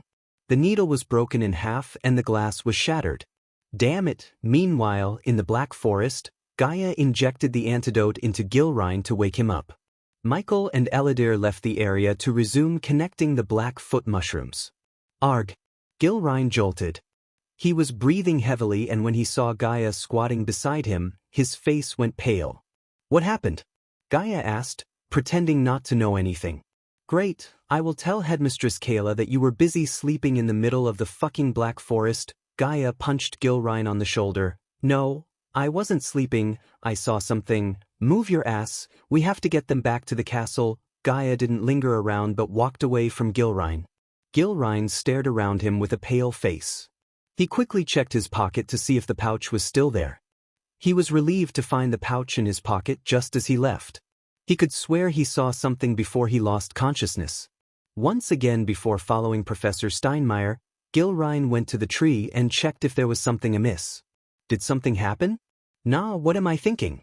No one can walk past the headmaster's defenses, Gilrine mumbled under his breath. The two girls along with Michael and Eladir were collecting Blackfoot mushrooms when Gaia returned. She had no idea Victoria and Edith almost absorbed the primordial fires. "That's enough," Gaia clapped. "Your detention is over. Let's go back to the castle." On their way back to the castle, no one uttered a word. Eladir was staring at everything with an amazing look on his face. Victoria was frustrated by her failure. Edith was pretty shaken up by nearly getting crushed to death. Gilrine was contemplating what just happened back and what made him lose consciousness. And lastly, Gaia, she was having mixed feelings. On one hand, she was happy beyond words because of her not-so-dead mother, and on the other hand, she was worried about her mother's safety. Michael's mind was drifting. Many memories he experienced on Earth as Ghost and in this world as Abraz flashed across his eyes. Realizing that Abraz and he was the same person established a harmony between the soul piece of Ghost and the soul piece of Abraz. It was extremely difficult for him to keep calm instead of going berserk. "Go to your dorms." After reaching the castle grounds, Gaia asked them to part ways. The latest understudies are on the L-World. Zoom website. "What about these mushrooms, Professor?" asked Edith. Gaia almost forgot about the Blackfoot mushrooms in her deep thinking. "Just give them to Gilrine." Gaia left the students to go to her room. Just like Michael, she also wanted to be alone. Eladir was smiling on their way back to their dorm rooms. The memories of him being a student flooded his mind. He had many happy memoirs in Mazeroth. "You're an alchemy student?" Even after thousands of years, Eladir still remembered the way to each house's dorm room. I think you'll go to Runemaster's house." "You need some time alone," Eladir said as Michael opened the door to his room. "I know the way." Michael just nodded as Eladir turned back and left. When Michael stepped into his room, Nightmare was waiting. Michael did not utter a word. He just flicked his wrist as a punching bag attached to a stand appeared in the center of the room. "System, did you know?" Michael asked in his mind, standing before the 6 feet punching bag. "The system level is too low." His fist clenched as he breathed heavily in anger. The next moment, He willed the system to soundproof the room.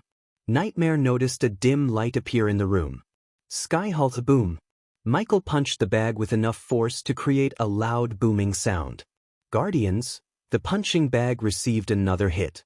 Nightmare wanted to ask what happened, but seeing the murderous look and the flickering red eyes, he stayed back. Chin Geo, visit L World. Him for a better user experience, Andreas, Victoria. Thugia. He started to punch faster and faster. The force of his punches shook the room as several cracks began to form in the punching bag. Nightmare noticed the lights in the room go out as the room was soon engulfed in darkness. Let me out, the voice of the third persona sounded in his mind. It was laughing at him, which made him more furious. You can't keep me locked forever. I am you, shut up. Nightmare almost bounced hearing his sudden shout. As Michael was struggling to keep his anger and the third persona contained, Eladir reached the room assigned to Wilkas in the House of Runemasters. The rooms of the Runemasters made alchemy students' rooms look like a shabby basement. The common room Eladir was standing in was a wide, circular room, airier than the common room of Alchemy House. Graceful arched windows punctuated the walls, which were hung with blue and bronze silks. By day, the Runemasters would have a spectacular view of the surrounding mountains. The ceiling was domed and painted with stars, which echoed on the midnight blue carpet. There were tables, chairs, and bookcases, and in a niche opposite the door stood a tall statue of white marble. Eladir didn't give a shit about the elves and the others' gazes on him. As a dark elf, he went through the same bullying as Wilkas. However, unlike Wilkas, Eladir fought back and showed the bullies how it would feel to be bullied with his superior talents. Maggot, filth, why does he have to be a rune master? I thought he stayed with the alchemists? Eladir walked towards the sofa in the center of the room and plunged into the comfy sofa. It had been thousands of years since his but rested on a sofa. Leaning back on the sofa, he put his leg over another.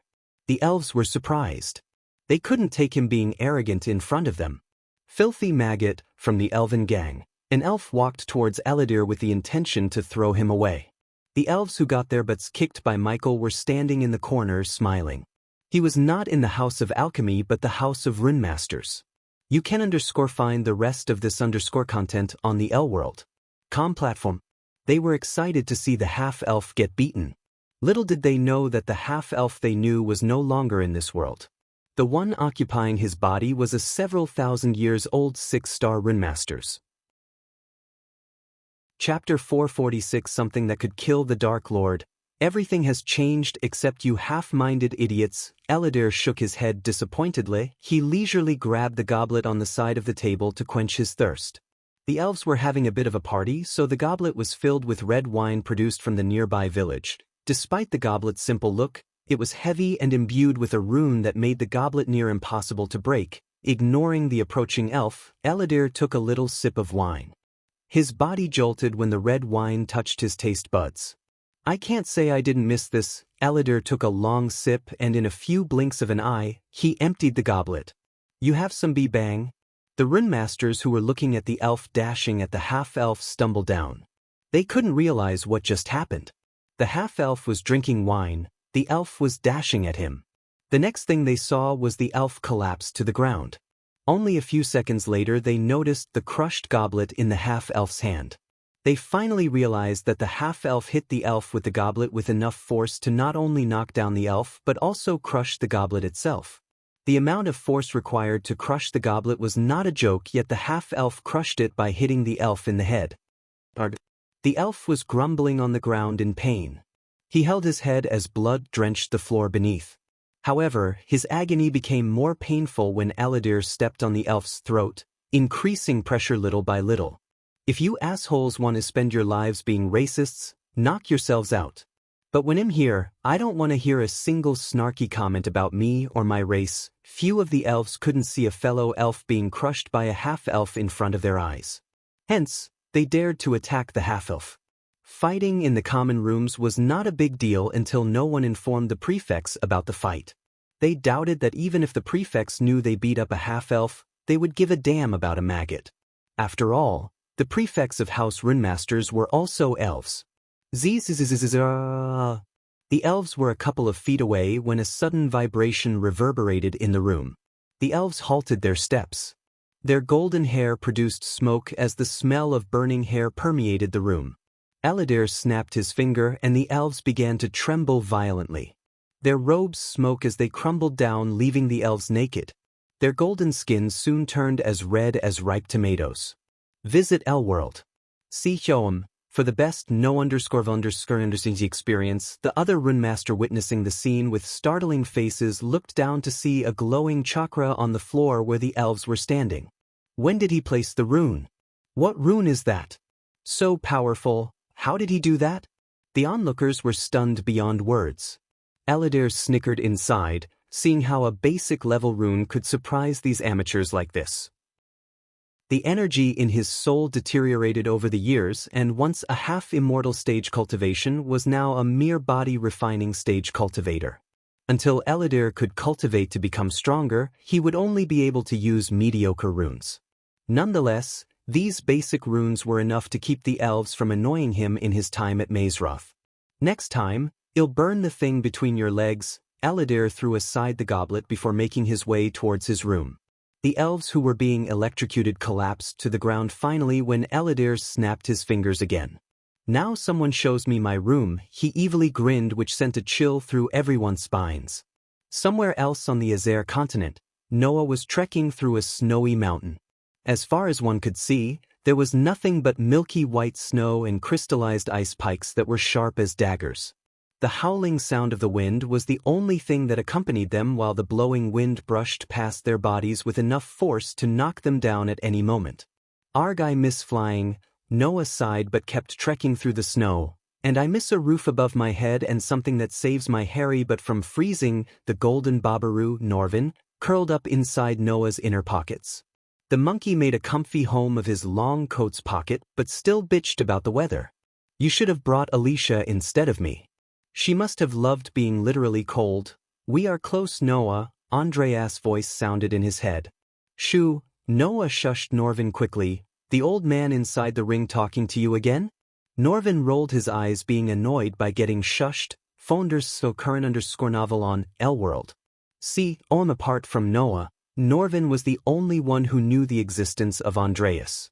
Just like the dragons, Norvin's race, the Golden Babarus also possessed the skill to view the world differently.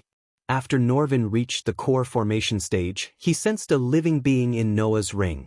His suspicions were confirmed when Noah was stuck in an unwinnable fight and Andreas had to manifest to save him. "Conjure the heavens flame." Hearing his mentor's voice, Noah closed his eyes as an emerald green flame shot out of his hand. The green light lit their path. "Look," Norvin quickly pointed out at the runes on their path to the top of the mountain. "We are on the right path," Andreas was excited. It was the first time he sounded excited since they found the location of the Dark Lord. The failure to apprehend the Dark Lord still haunted both Noah and Andreas. They were so close to capturing him, yet he outsmarted him by using Noah's family as hostages. What happened that day made Noah realize what the Dark Lord was capable of and the necessity to eliminate him. What they were seeking could help in doing just that. They followed the runes to the top of the mountain. Noah climbed the mountain with new vigor, seeing he was close to the weapon that could slay the Dark Lord. "Tell me why we can't fly up again?" asked Norvin, feeling tired just by seeing Noah climb the mountain. "Using arch energy will activate the traps," Noah answered while climbing higher and higher. The higher he climbed, the colder it got. The runes led him to a dead end where he saw nothing but a stone wall in front. I thought a door or a pathway would appear," Norvin rubbed his hairy chin. "Teacher," Noah called out Andreas standing in front of the wall where the runes are glowing. "These are Lady Qingjiu's runes." There is no doubt, Andreas' ethereal figure manifested out. While Andreas was studying the runes, Noah conjured a ball of heaven's flame and sent a stream of emerald green flame towards the wall. The wall didn't open as Noah expected, but a bright beam of light shot out within the wall toward Noah. Noah's instincts made his legs dash out of the way, yet the bright beam was too fast and Noah was standing too close to the wall. Unexpectedly, the bright beam of light shot through Noah, doing no harm to him. "The God of Light," a sweet feminine voice echoed through the snowy mountain.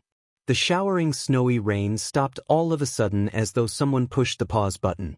The mountain before Noah slowly split open to reveal a grandiose hall. Noah stepped into the hall as the mountain closed up behind him. The 11 braziers on each side of the hall lit up, brightening the hall. A snowy white carpet materialized under Noah's feet to the end of the hall as he cautiously took his steps forward. There were 4 12-feet statues made of ice stood majestically. 2 of the statues were female while the other 2 were male. Despite their gender difference, the 4 of them looked extremely dominant and mighty. "Who are they?" asked Norvin in amazement. Updated _ at Elworld. The 4 great legends. Norvin saw Andreas' ethereal form bow towards the statues. His eyes were full of reverence as though he was worshipping them. Archer Crook, Ingrid Stenham, Chiojin, and Karjan Pavlovich, Archer Crook, the heavenly warrior. Andreas looked at the statue of a man in battle armor. He was holding a sword in one hand and a spear in another. Andreas turned his gaze to the statue of a graceful smiling lady who held a tiny bonsai tree in her hand, Ingrid Stenham, the legendary 6-star alchemist.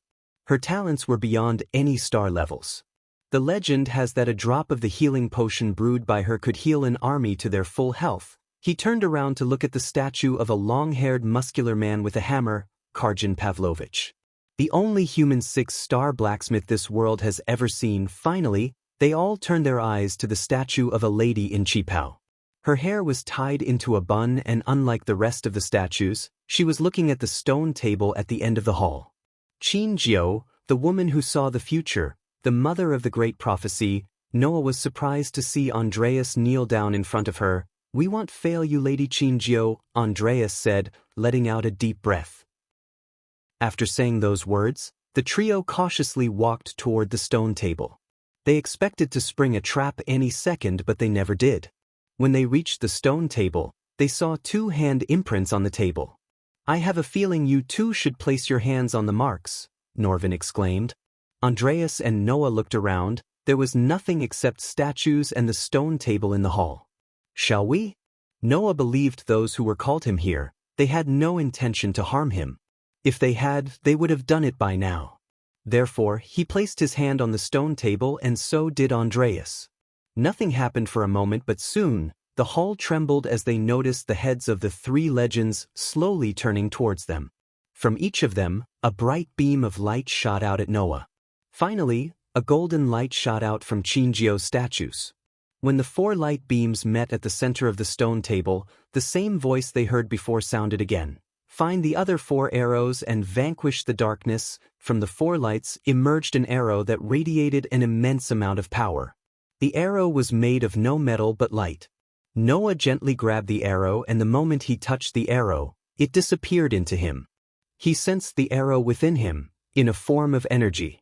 Visit Elworld.com for a better user experience. "We are one step closer to ending him, teacher," Noah grinned. Chapter 447. The Dark Lord from the Future. The next day, Gaia attended the combat class only to see Michael absent. Eladir was there, sitting on the last bench as Wilkus. For Gaia, what Eldari revealed was joyous news to be celebrated. After all, she had learned that her mother is still alive. But for Michael, it was devastating. Everything he knew and experienced turned out to be a sham. His entire life was controlled by a prophecy he never wanted to be a part of.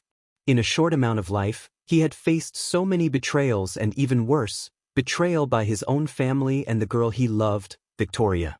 She knew how he was feeling, a puppet, a boogeyman created by the Sky Hall. If he was what they claimed, he wouldn't have saved her, Raylene, Christopher, and revived a dying sect to live. Regardless of his intentions, he saved more people than a typical guardian. The thought of Sky Hall and the Guardians pushing him on the path to become the Dark Lord and dictating his life pissed off her. He always acted calm even when the odds were against him, which happened rarely due to his caution and plans. She wasn't sure how he had been reacting. Her mind was boggled on her way to his room. Since she sent all the students, including the alchemists, out on training, no one saw her entering the House of Alchemists. Her heart was pounding faster and faster as she got closer to his room. Sigh. Standing in front of his door, she took a deep breath. She rotated the wedding ring on her finger nervously. The room was ominously silent. The thought of him leaving her flashed across her mind, almost making her eyes water. She didn't know why she thought that, but the thought did come across her mind. Her hands shivered, moving towards the doorknob. When she finally opened the door, she was thoroughly shocked. She just stood in the doorway dumbstruck. Michael was doing push-ups rather than being sad or gloomy. The other surprising thing was he had the Lucifer armor on an armor stand. His naked upper body had smudges of black paint which indicated he had been painting the armor and modifying it. "Hey gorgeous," she saw him jump back on his feet. He walked to her with a wide grin on his face, wrapped his hand around her waist, pulled her closer, and locked her lips with his. For a man who should have been gloomy, he was way too cheery. "Hey human. What's going on?" "I've been busy modifying my armor and training," he flexed his muscles. Under normal circumstances, she would have gawked at his chiseled body with awe. He went back to the armor and attached the hidden blades to the sleeves. Michael, she was confused. She expected anything but this. He was so cheery than usual. "I was thinking that I should remove the cape." Gaia saw him rubbing his beard doubtfully. Visit to L-World. COM discover_new novels. Are you gone mad? His behavior creeped her out. Yesterday, he was so gloomy and silent. She was afraid that too much anger and sadness muddled his brain. Michael smiled, brushing the dust off of his armor. "What do you mean I was?" "Stop looking at that fucking armor and talk to me." She stomped the floor. Michael turned his gaze at her. A gentle smile appeared on his face. With a worried look on her face, Gaia walked to him.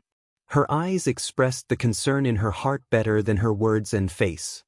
He cupped her face, gently kissing her forehead. "I was mad to try to run away from my destiny, Gaia. I always thought Lucifer is the mask and Ghost is real.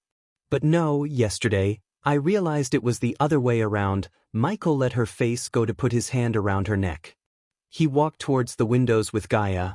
"Every time I put on the armor, I say to myself, this has to be done to make my life easier. The desire to control the world from shadows was just a fantasy of mine." He paused for a second as the dooms suddenly grew darker. "Now I realized it wasn't a fantasy, it was my destiny. Even after learning everything about the Order, the prophecy, what the Guardians did, I tried to run away from my destiny. I wanted to change it. But dread it, run from it. Destiny arrives all the same." Gaia sensed an otherworldly aura from him. Even the breathing became harder as she felt like being choked by the aura. "You're acting weird, Michael. You're not the Dark Lord they claimed you to be. You're better than that, I know you. If anyone is evil, it's the Sky Hall and Guardians. I am the Dark Lord nonetheless. Why try to avoid who I really am? If they had left me alone when I was born, I might have lived and died as an ordinary person. But they showed me the path to become something more, a god who could reshape this world to his own liking." The fear shrouded Gaia's mind as the light in the room continued to flicker. Soon the room fell pitch black.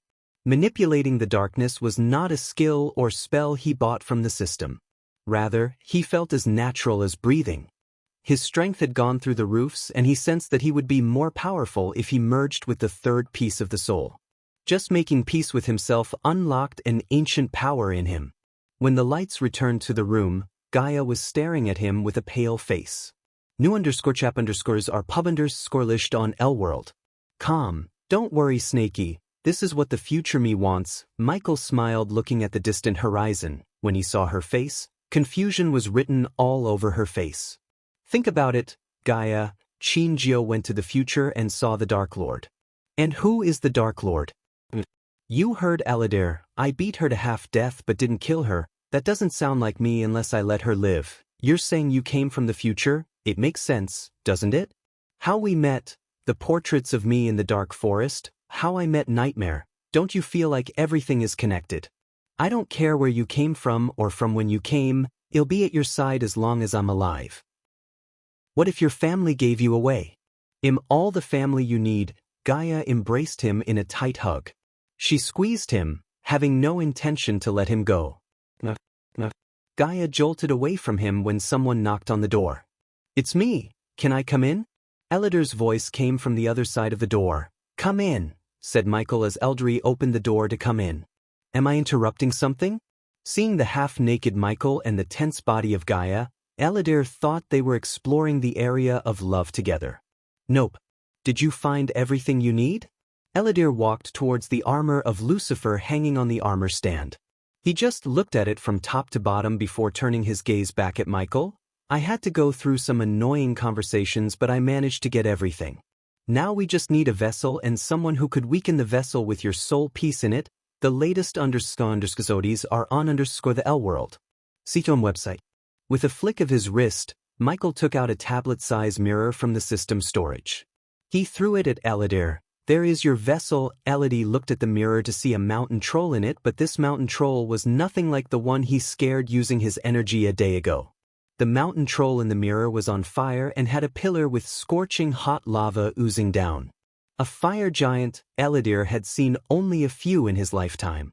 They were extremely rare and almost extinct from the world thanks to the Skyhall. They were one of the races Skyhall deemed as helping the Dark Lord. Thus, they almost wiped them out from the face of this world. "A fire giant, you say? That thing crawled through a ruin far north from here, relatively closer to where we went to collect Blackfoot mushrooms."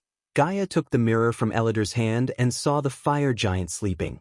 The snoring giant was a couple of times bigger and meaner than the mountain troll Gilrine loved.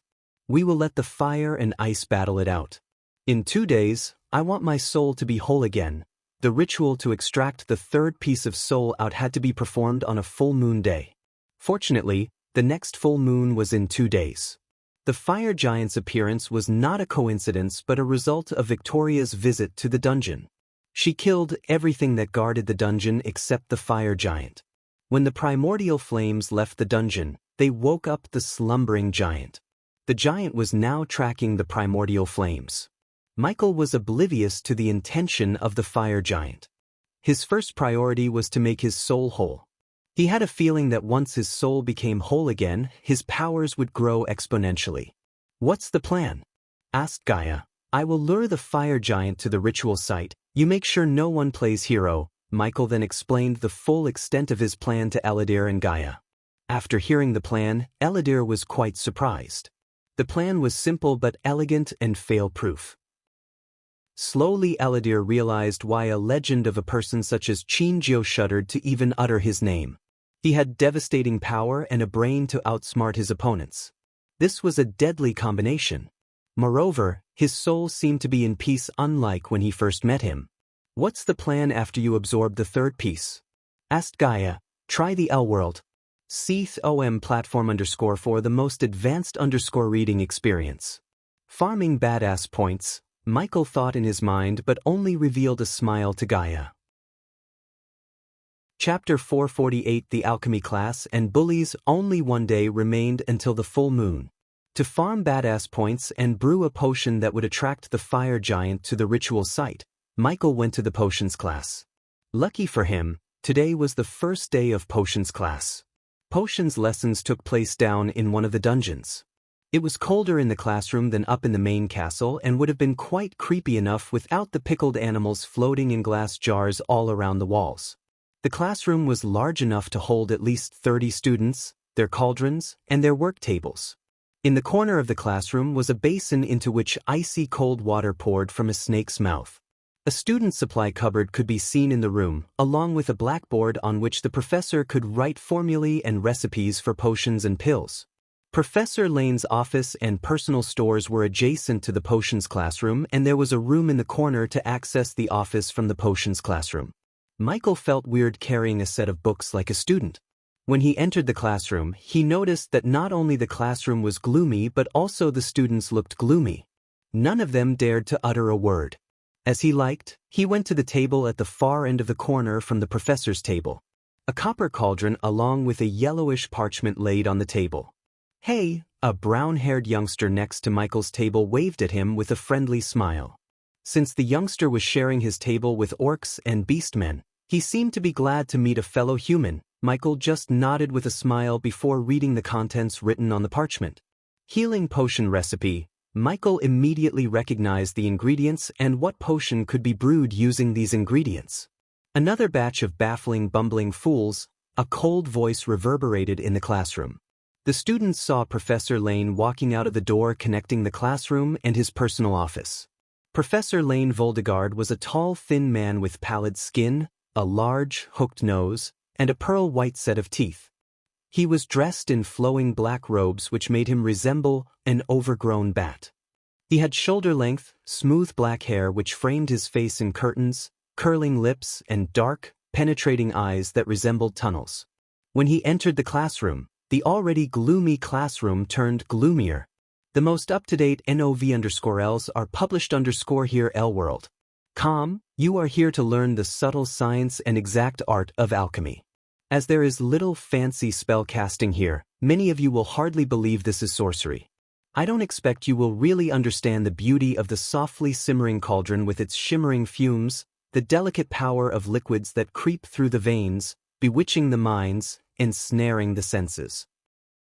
I can teach you how to bewitch minds, turn water into gold, and even stay young forever if you aren't as big a bunch of fools as I usually have to teach. He sounded more like hissing than speaking. He had a waspish tongue that subtly spewed so much venom toward the students. In the very first class, he started to pour water over the students' fire to learn more. On your table, there is a list of ingredients. You have 30 minutes to concoct the pill. Whoever concocts the least bad will get to use the classroom after the class. I know it will be hard for you, but try not to make a mess. The students rushed to all corners to collect the required ingredients. No one stopped for a second to look around the classroom to locate the ingredients instead of rummaging through all the jars and plants. Let me show you kids how it's done. He was in dire need of badass points which pushed him to show his greatness to everyone. When he first came to Mazeroth, he planned to stay anonymous, find the Dark Elf, and get some allies. Everything changed after he talked to Eladir. He was neck-deep in enemy territory. Although it was risky to show his true prowess, this was also a great place to earn thousands of badass points. Lane misdirected the students by saying concoct the pill. In reality, it was a potion. He wanted the students to figure it out. Looking at the students running around the classroom like headless chickens having no clue, he was disappointed but didn't seem surprised. He seemed as though he expected this. Among the headless chickens, Lane noticed Michael, who calmly walked around the classroom collecting the right ingredients using the correct methods. His blank face literally turned green when Michael conjured his alchemy flame in the middle of the class. The gloomy dark classroom was lit green by the fuming emerald green flames hovering over Michael's palm. "What the hell are you doing?" One female student who dropped her ingredient in shock shouted at Michael. Ignoring the girl, he threw the first ingredient into the alchemy flame. Professor Lane fixed his eyes on Michael. Unlike the students, he could see the control Michael had over the flames. The flames danced according to his will. One by one, Michael threw the ingredients into the alchemy flames. He walked towards Professor Lane, brewing the potion. The essence extracted from each ingredient hovered over the flames in the shape of glowing pearls. Finally, the sweet sound of notifications continuously rang in his mind. Whoa, full_new_episode_da on the L-World. COM platform. Who is he? He's not even using a cauldron. Look, he's almost done. Where is he from? The students were dazzled by Michael as he wanted. Even Professor Lane, who had a face void of emotions, looked a tad bit surprised. When he reached Lane's table, he held the flames and the essence balls in one hand and took a vial from the table using the other hand. The green flames slowly dissipated as the beads of essence flowed into the vial, blending together into a sparkling blue potion. Here you go, Professor. 90% pure healing potion. Michael placed the vial on the table with a proud grin. The classroom is yours. Others leave. Professor Lane left the room carrying the vial of healing potion Michael brewed. The students looked like fools with some ingredients in their hands. They did not even start their cauldrons yet Michael finished brewing the potion. Their first potion class ended quicker than they thought. After Lane left the classroom, all the students stared at Michael. Big brother, the girl who shouted at Michael approached him wearing a seductive smile. That trick doesn't work on me, sweetheart. Michael put an end to her flirting before it even began. If I heard the professor correct, he said everyone to get out of here. Full_current_novel on L-World. See, by giving the classroom to him, Lane saved hundreds of badass points.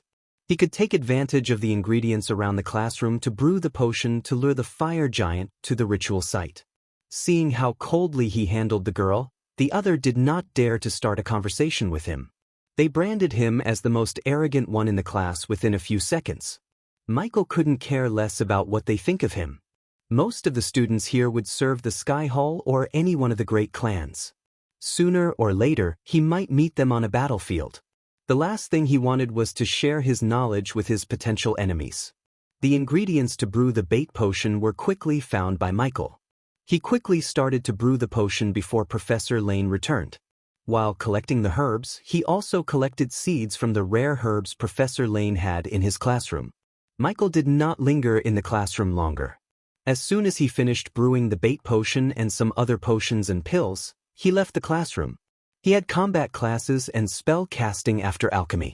However, since he finished the alchemy class within 5 minutes, he had some free time.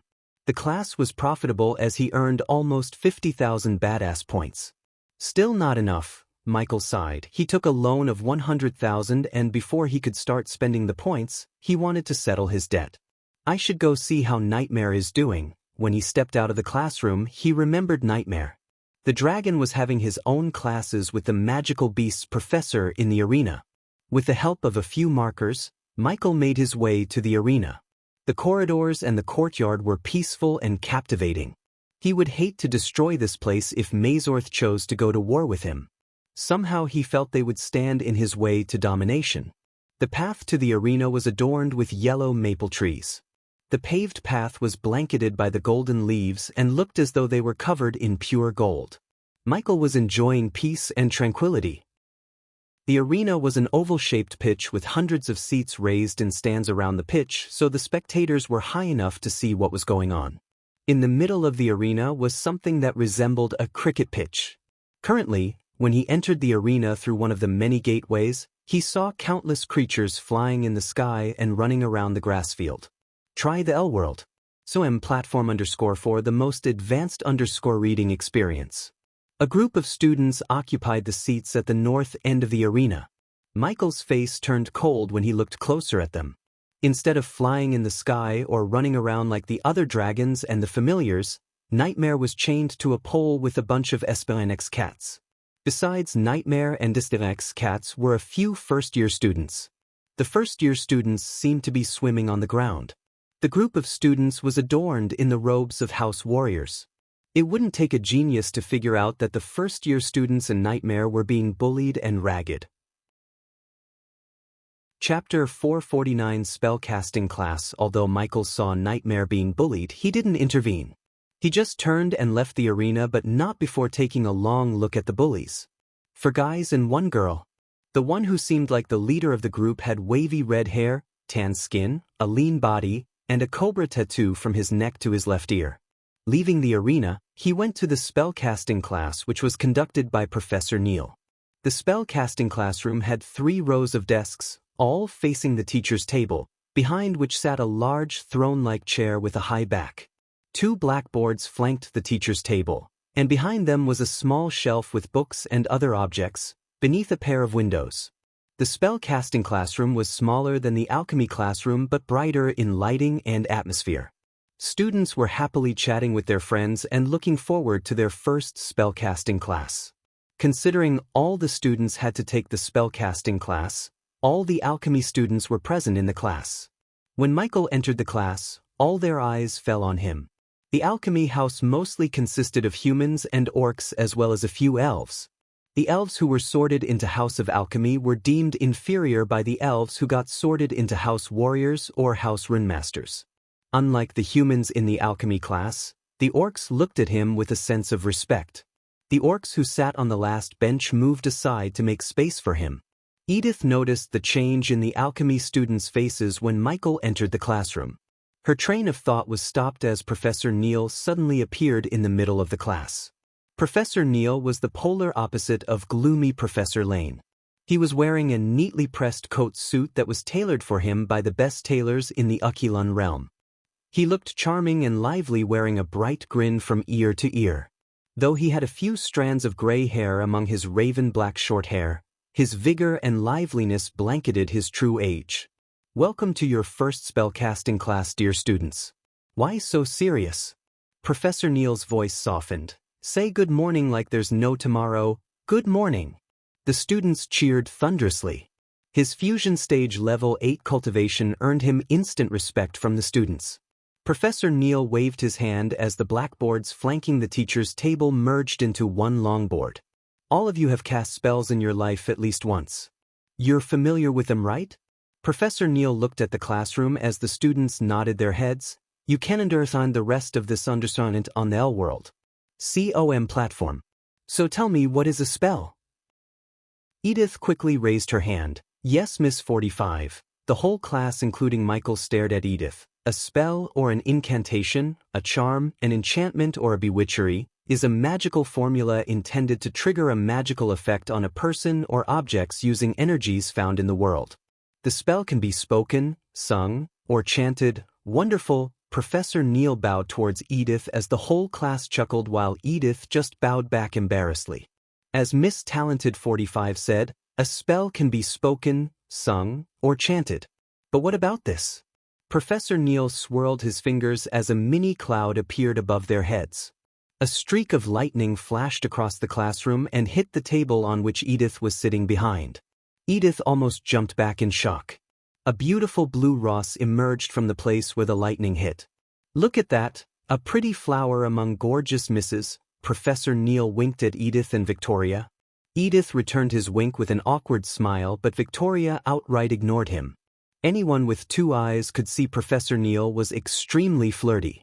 With his cultivation stage and handsomeness, it was obvious he had been with more ladies than bees in a hive. I didn't speak, sing, or chant, but still I cast a spell. It's a chantless spell. An elven girl raised her hand. New novel _chap_ are published here. L World. Sityo. Another beauty with a knack for knocking down my questions. Professor Neil kissed his palm and blew it as rose petals materialized in the air and flew towards the elven girl. There are 2 kinds of spellcasting. The ones we cast by speaking, chanting, or singing have no special name, it's just called spells. But the ones we cast without doing the above mentioned has a special name, chantless spells or chantless spell casting. Professor Neil wrote the word chantless spell casting on the board in stunning handwriting. But you might be tempted to say my fusion stage cultivation allowed me to cast chantless spells. That's not true. Any one of you could cast chantless spells if you are talented enough, which brings me to my next question. What did I mean by talent? He looked at the classroom for a few moments, but none answered. All of you are extremely talented. That's why you've been selected to enroll in Mazeroth. But what made you different from those who did not get into Mazeroth? The answer is your soul and Bodhi's ability to process the energies within you. That's what made you different from the others. That's what talent is. Your body and soul take in a higher amount of energy compared to the others. The more energy you take in, the faster you climb the higher stages of cultivation.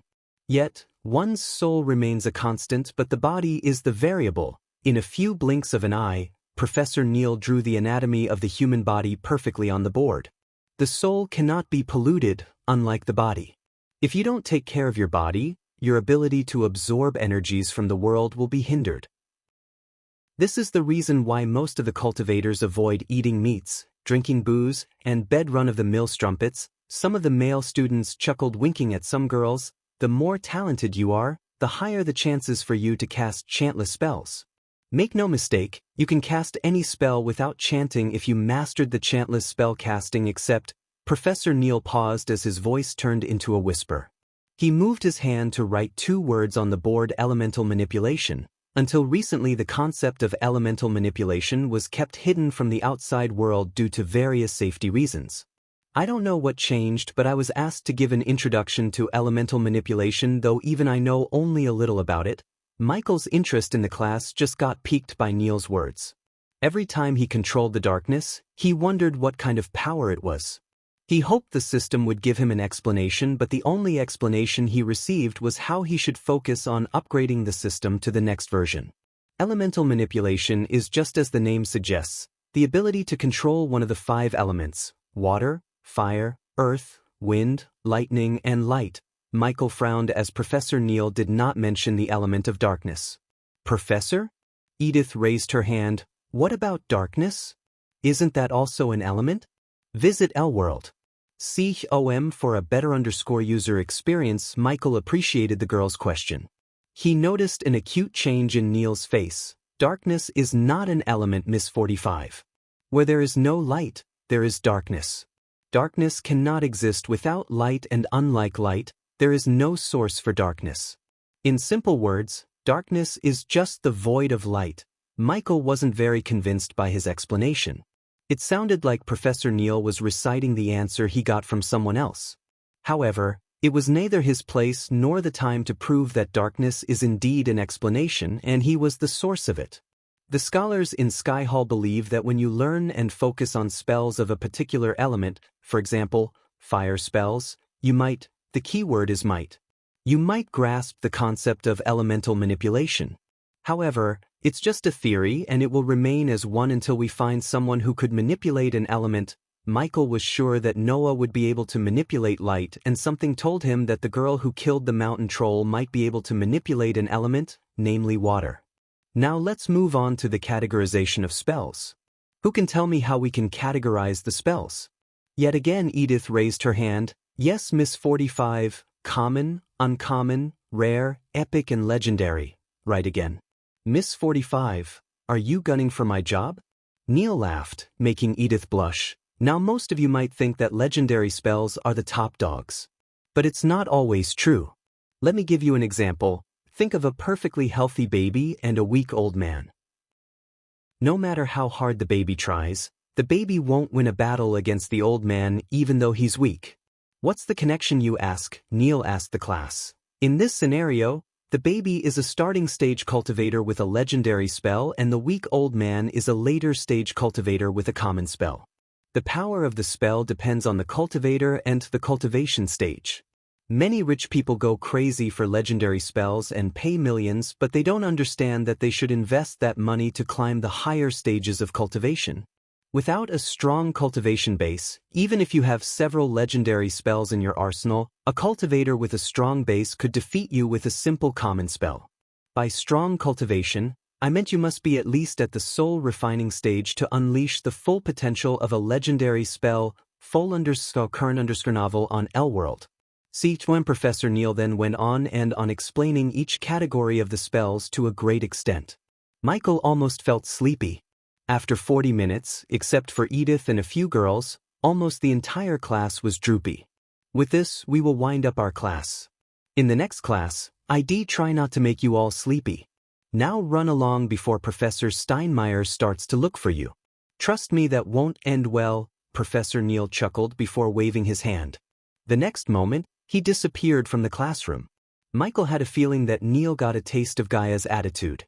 He was the first to leave the class, and on his way to the combat class, he contacted Gaia to do him a favor. Chapter 450 Bullying the Bullies. The combat class was changed from the combat classroom to the arena where Nightmare was bullied an hour ago. The students made their way to the arena in groups or couples. Only Michael walked alone until Eladir joined him. Do you have any idea why we are having the class in the arena? Eladir asked, though he seemed to have guessed Lucifer had something to do with this. You will see. While they were on their way to the arena, the students looked up at the sky to see flocks of various magical beasts descending towards them. Not all the magical beasts were able to fly, as there were several magical beasts running towards them too. One of the familiars among the familiars in the sky was Nightmare. Due to Wilcast's poor status, he did not have a familiar. Only a few students lacked families when they reached Mazeroth. Even among countless students, Nightmare located Michael and landed on his shoulder. How was your training, Nightmare? Asked Michael, pretending he didn't see Nightmare earlier. He kept his face straight. Anything special happen, Nightmare? He asked Nightmare. Even Eladir, who was several thousand years old, did not notice the cold intent in his eyes. No, Nightmare lied. For a moment Michael felt extremely annoyed and aggravated by the lie, but when he saw the eyes of Nightmare, he calmed down. He understood why the dragon was lying to him. Nightmare would rather face his own problems than adding them on top of Michael's. Gaia was standing in the center of the arena sharpening the long sword in her hand. She and Nightmare bickered and fought almost every day, but both of them loved the other dearly. Hence, when Gaia heard about Nightmare being bullied by a bunch of humans, she was royally pissed. If it wasn't for Michael who convinced her to stay put, she would have kicked the life out of the bullies in the name of punishment. "Line up!" Her shout sent chills through their spines. They quickly formed a line. Gaia flicked her wrist as a stack of silver coins materialized beside her. With another flick of her wrist, she sent a coin towards a student and their familiar. The students gawked at the floating coins in front of them with bewildered faces. "What the fuck are you looking at?" "Take them." The students and the familiars grabbed the coins. "At the end of this class, whoever has the most coins will get this." A silver parchment appeared in her hand. "A rare level spell." She threw the parchment on the ground. "New novel _chap_ are published here, L-World. Come, that's it?" A cocky human student from House Warriors snickered. "You can rob, attack, do whatever you want." "And House Warriors," she looked at the students who were in Warrior House robes, "if you get your asses kicked, don't even bother coming back. Now shoo." She gestured at them to go away, but not before taking a long look at where Michael was looking at the bullies. The students immediately scattered in all directions. Most of them chose the Black Forest as their destination. The Black Forest would provide them with much-needed cover for them to safeguard their coins. Many who were not warriors knew they would be decimated if they went against the warriors or runemasters. Hence, hiding was their only choice. Victoria dashed in the direction of the Black Forest. She wasn't running but chasing her prey. "I thought you don't care about stuff like this," Edith asked while running behind Victoria. "I don't, but I'm not gonna be bested by a bunch of clowns either," she said, targeting a dwarf who was running as though his life was depending on the coin. Boom. The dwarf was extremely unlucky as he was targeted by Victoria. Like a cheetah that pounces on its prey, Victoria leaped at the dwarf. The dwarf barely looked up when he felt a sharp pain on the back of his head. Victoria took the coin off of the dwarf she just knocked down. On her way to the Black Forest, she collected several more coins. Edith might not be fighting like Victoria while running, but once she reached the Black Forest, she was confident that she could trap the students with her runic traps and collect more coins. A forest like the Black Forest was a natural playground for a runemaster like her. She was a 4-star runemaster, and according to her big sister, Layla Alden, she was just a few years training away from reaching a 5-star level. It took the duo 15 minutes to reach the border of the Black Forest. They entered the woods cautiously. Edith touched the trees as she followed behind Victoria.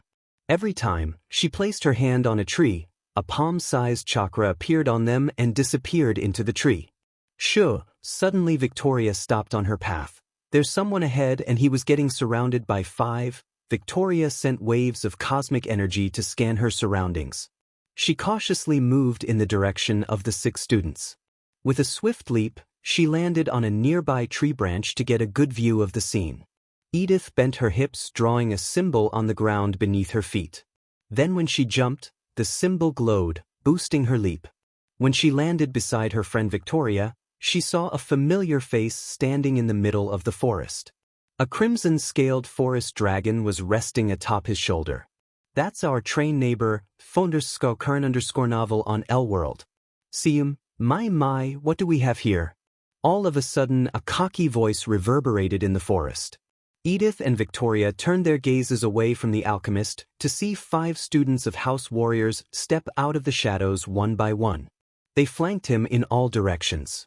"Hey, look at that! It's our toy!" The red wavy-haired youngster pointed the stick in his hand at Nightmare. "An alchemist? This is pathetic." Edith saw a pale-skinned girl lick the tip of her blade. "I think we should let the dragon see its master getting the end of our boots," another youngster coldly said. "How low can they stoop?" Seeing 5 warriors surrounding an alchemist put a frown on Edith's face. "I'm going to help him." Edith took a step forward only to be stopped by Victoria. "That's not our business.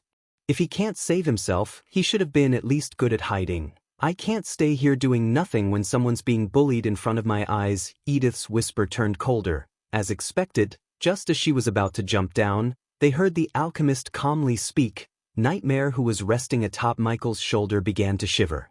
He was struck by nervousness. When they began to bully him, he could have simply told either Gaia or Michael and they would have dealt with them. But he restrained himself from doing that to avoid causing them an extra problem, as Nightmare knew they were dealing with enough problems as it is. However, sensing the cold intent in Michael's voice, Nightmare realized that he might know everything. Bullies stick together, huh? Michael cracked his knuckles one by one. If there is a forest, Edith heard him and was surprised by his calmness despite the tricky situation he was in. Lion, tiger, dragon will prowl to hunt for their prey. The prey will run for its life. Victoria looked him in the eyes and saw no fear, not at all. But if the sun sets and darkness descended by then, the animal which will survive to watch a new dawn would be decided only by the nature. He rolled up his sleeves gradually as he spoke. But in this jungle, when the darkness falls, when, where, and who will watch the daybreak won't be decided by nature. Finally, Michael cracked his neck. This time, the murderous intent in his eyes was visible to everyone, including Edith. The aura he radiated rendered the warriors speechless. "It's me." Victoria was surprised at the speed of his dash toward the red-haired youngster. The warrior barely had time to move a muscle when he received a punch that sent him flying onto the tree behind him. For more novel, visit L-World. See, the rest of the warriors were stupefied by his speed. Before they could react, Michael had once again dashed at the red-haired student. He was growling on the ground. Suddenly his growl turned into a scream of agony because Michael mercilessly stomped on the bully's kneecap, shattering it into pieces. While the youngster was screaming, crying, and growling beneath his feet, Michael turned back. The other 4 warriors were dashing at him put a sudden break when they saw his cold gaze landing on them. An unexplainable fear clutched their hearts. They were warriors and they shouldn't have felt afraid in front of an alchemist, but they did feel afraid. He made only a few moves, but they were enough to reveal his battle prowess to Victoria. He didn't seem like a normal alchemist to her. For the first time in her life, she slightly felt curious about a guy. Arg. The red-haired youngster screamed yet again as this time, Michael stomped on his other kneecap. Although the student could be healed with a healing potion, the pain he was feeling right now would be ingrained into his brain forever. If he felt an urge to bully again, this pain would kill that urge. "What have you done?" "You." The girl stood closer to Michael, shivering. Their leader was just crushed in a few mere moments. If they could use spells, they would fight fearlessly. Since that was not the case, they all started to tremble and the red-haired youngster's cries didn't give them any courage.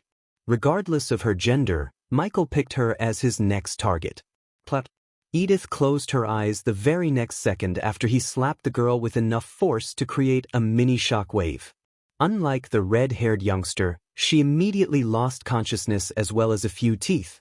Nightmare supposed that he should feel pity for them, but he felt nothing for these bullies.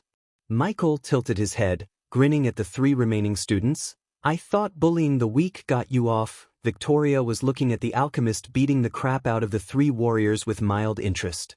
The trio ganged up on him, still they could not even lay a finger on him.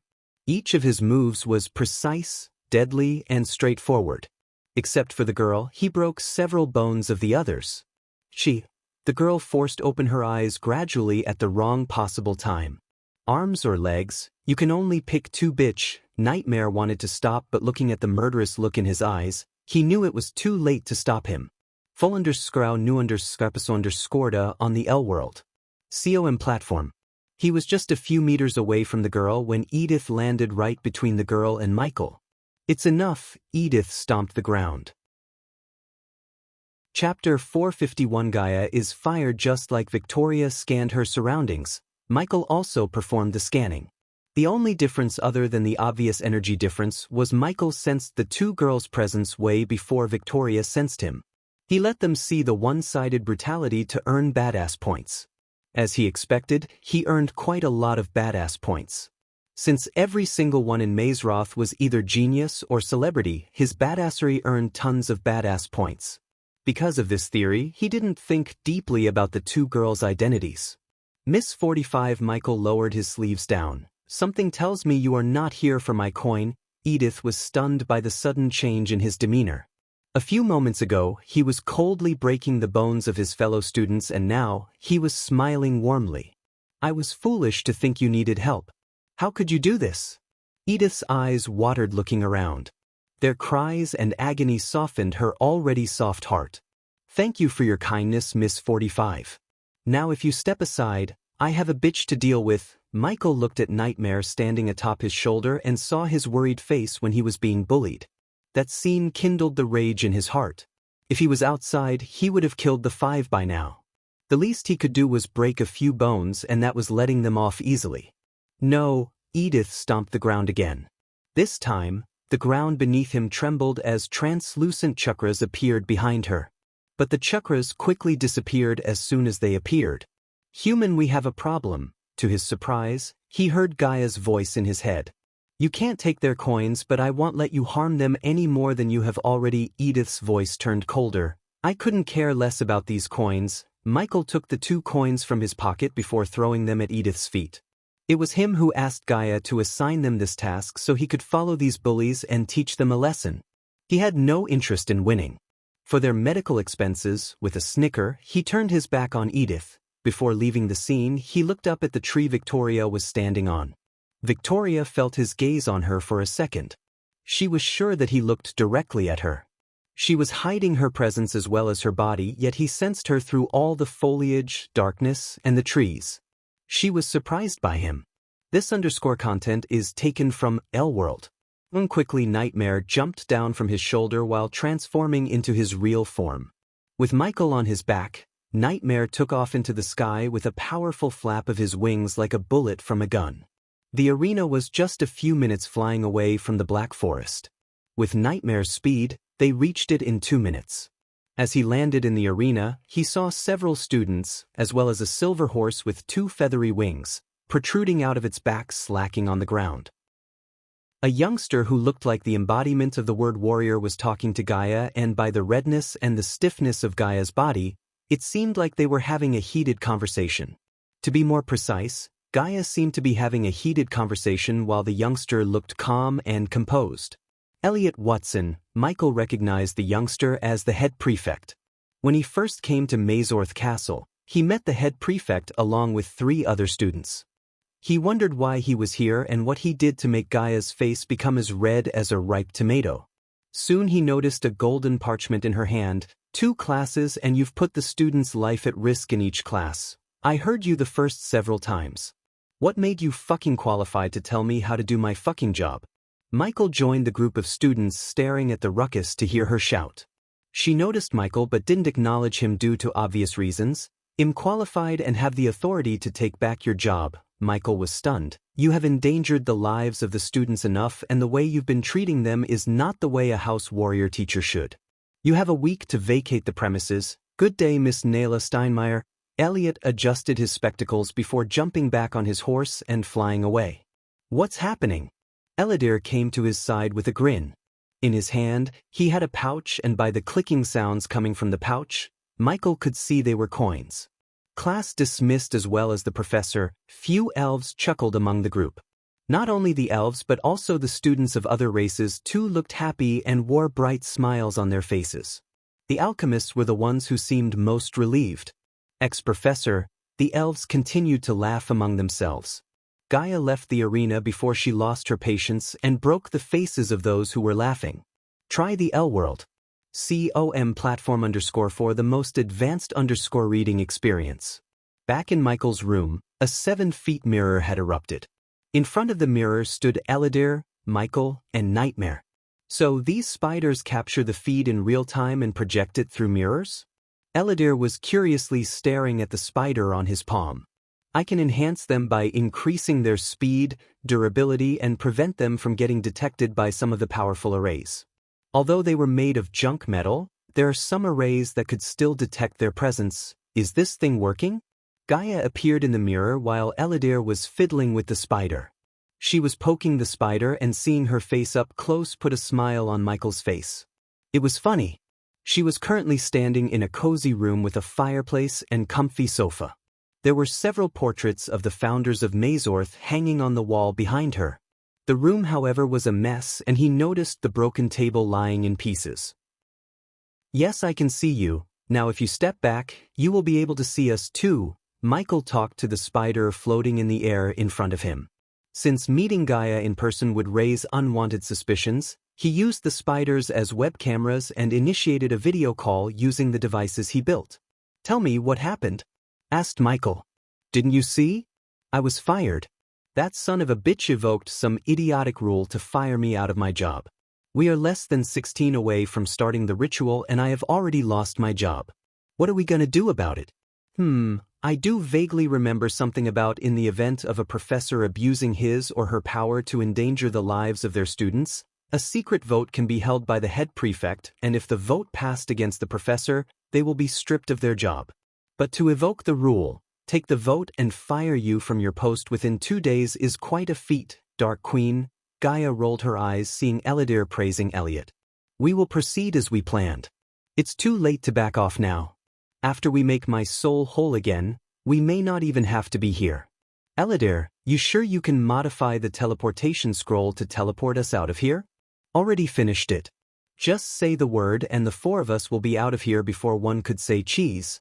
Michael wanted to say he was surprised, but he expected this from a 6-star runemaster who was several thousand years old. He had the knowledge and skills to open the gates to Earth, and for a runemaster with his caliber, it would be simple enough to modify a teleportation scroll. "The girl, will she be there? Our whole plan depends on her showing up to battle the fire giant," Gaia asked. She didn't give a damn about being a professor. The only thing she cared about was the ritual that was supposed to happen tomorrow.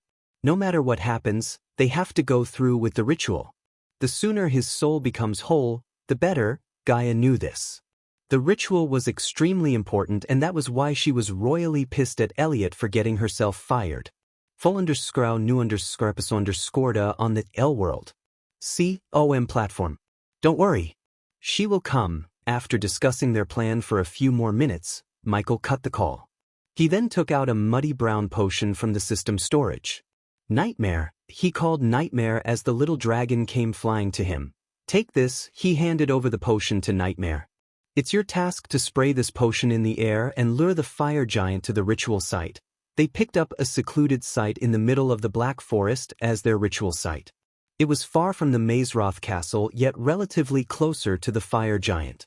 According to Eladir, the ritual might last from 1 hour to 3 hours. The first step of the ritual was to extract the soul piece that Michael named as the third persona. The second step was to cage the soul into the fire giant's body, thus giving the soul piece a physical manifestation.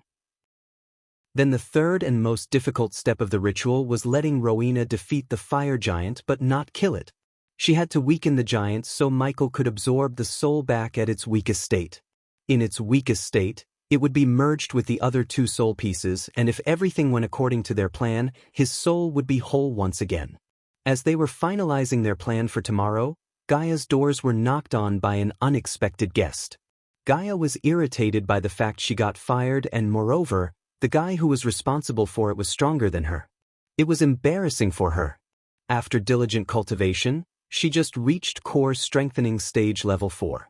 However, Elliot was at soul refining stage level 2. "Only if I went through my metamorphosis." Damn it.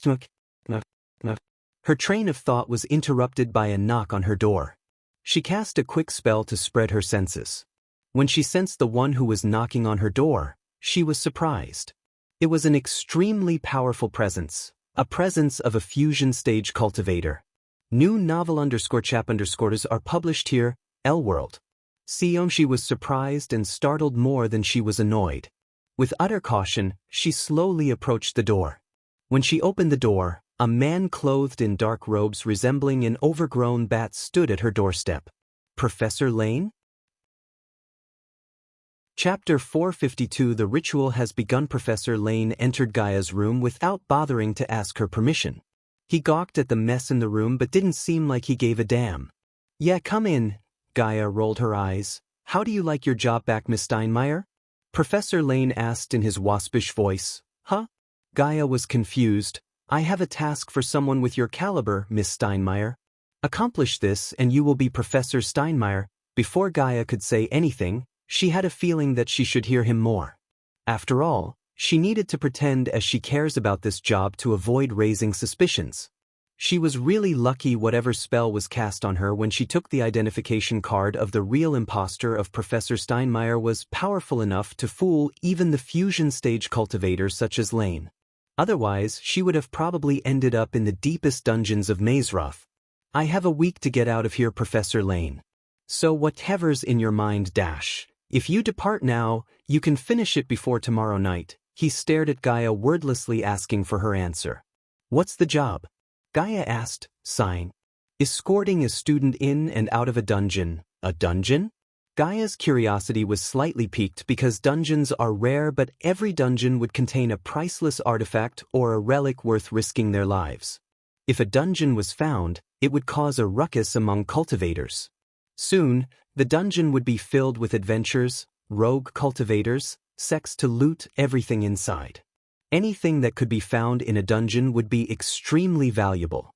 However, as much as the dungeons contained valuables, they also contained danger in every corner. If 100 people entered the dungeon, only a few would come outside fully intact. The task seems extremely dangerous, Professor Lane, especially for the student. If you tell me more about the dungeon and what it contains, I might take the task. After all, I want all the information I need before risking my life. Being alive is more important than being a professor. Fair enough, Professor Lane nodded. He almost looked like he was expecting everything Gaia just said. For more _novel, visit Elworld. Calm, primordial fire. A single word that came from Lane's mouth was enough to make her shudder. The last time she witnessed the power of a primordial four was when she was in the fire realm. Noah used Heaven's flame to save the old man from House Fisher. The flame was powerful enough to obliterate even the extremely powerful poison miasma in the fire realm. According to the text she read in the Nagaland library, the primordial flames would grow stronger with time and enhance the spells and skills one possessed. She also heard from Michael that he needs a primordial flame to reach the 6-star alchemist. That's what's inside the dungeon along with skeleton soldiers. Wait a minute. If that's what's all in the dungeon, why didn't anyone get it? So what's the catch? Gaia was not dumb enough to believe that there was primordial fire sitting in a dungeon, but no one in the Aquilon realm had taken steps to get the fire for themselves. The dungeon is protected by a void array. Even a half-immortal would be rendered powerless the moment he or she steps into the dungeon. Which means only a battle-hardened warrior can get in and out alive. Something tells me countless battle-hardened warriors had already tried that and didn't live to tell the tale. Gaia emphasized the word battle-hardened, crossing her arms. Lane was annoyed by all the questions, but he never showed his emotions on his face. After all, he needed her to do his bidding. With a flick of his wrist, Lane conjured a purple flame above his palm. Unlike the normal flames, primordial flames have a mind of their own. If the primordial flames deemed you unworthy when you try to absorb them, you will be reduced to nothing but ashes. He threw the purple fire onto the broken table behind him. In mere moments, the oak table turned into ashes as he said. Gaia was surprised by his theatrics as he had no need to turn the table into ashes. I assume you want to know who is the student you have to accompany, Gaia nodded in curiosity. She derived a bunch of plans to get rid of the student and sneak Michael into the dungeon instead. The student has the ID 66. Weirdly, he chose to go by the name Ghost, and where he came from, Gaia received yet another shock from Professor Lane. He is an alchemy student, probably a prodigy. He may have a chance to absorb the primordial flame without being obliterated by it. She sensed no remorse or nothing at all in his voice. What if he was deemed not unworthy by the flames, which she didn't believe would be the case? If anyone was worthy of the primordial flames, it was him. I can get him in, and if he survived the flames, I can get him outside. New novel _Skype_ are published here, Elworld. Come great. Use this when you are within 3 feet of him. You will be teleported directly into the dungeon's entryway. He will have no choice but to see it till the end. He talked while walking towards the door to leave the room. Just before stepping out of the room, he handed over a golden teleportation scroll to Gaia. He did not even bother to ask if she was going to agree or not, as he knew she had no choice.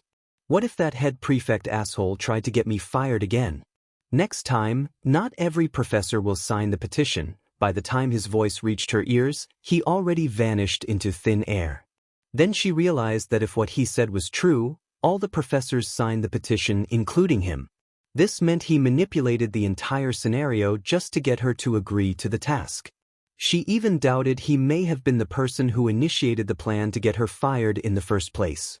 However, instead of punching something to vent her anger, she burst into laughter. Haha, well, Professor Lane may have felt like the mastermind, but only she knew who was the real winner in the situation, Michael. Lady Luck was on his side, that Gaia knew for sure. The only thing that bugged her was in less than a day, they had the ritual to put his soul back together. Although they were talking about the ritual and how to perform it, they had no idea how it was going to go. To be honest, she was worried sick, but she didn't let Michael see her anxiety.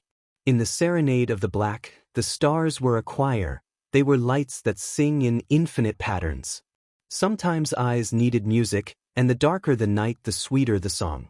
Amid the starlight was the ever-glow of the moon, that mother of the sky who watched over every beating heart, steady and true. Despite her angelic moonlight that bathed the planet with sapphire light, the black forest remained dark. The thousands of years old trees shaded the ground with their ever-expanding canopy, preventing any light from cutting through them. Nothing was audible except for the sound of snoring in the distance. In the middle of a large glowing chakra stood Michael, Gaia, and Aladir. "The fire giant is still sleeping, I guess," said Aladir. "When should we do this?" Nightmare flew back to Michael after surveying the surroundings. "I just need your blood." Michael walked towards Aladir and took out a dagger from the system storage. The next moment, he cut open his palm as blood gushed out, dripping onto the glowing chakra.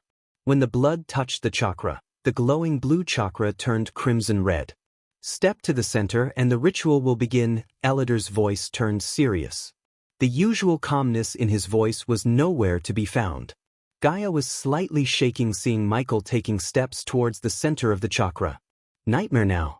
Lure the fire giant here," Aladir ordered Nightmare. The dragon quickly nodded his head before flying in the direction of the fire giant as fast as he could. Full_out current_novel on L-World. Gaia threw the bait potion into the air, which was caught by Nightmare in midair. Boom. When he flapped his wing, it produced a quiet booming sound. She had never seen Nightmare fly so fast. Everyone was nervous, including Aladir, despite his calm demeanor. "Please come back to me in one piece, human," she whispered to him. She prayed to her mother with her hands against the chest. Regardless of the situation, when he warmly smiled at her, she calmed down. Ja! All of a sudden, a thunderous roar echoed through the forest, almost breaking their eardrums. The shout was soon followed by thunderous footsteps. The ground beneath them shook. Manual soul extraction is initiated. Arch energy flow has been stopped. Prepare to go through an extreme amount of pain. System offline in 3, 2, 1. Aish!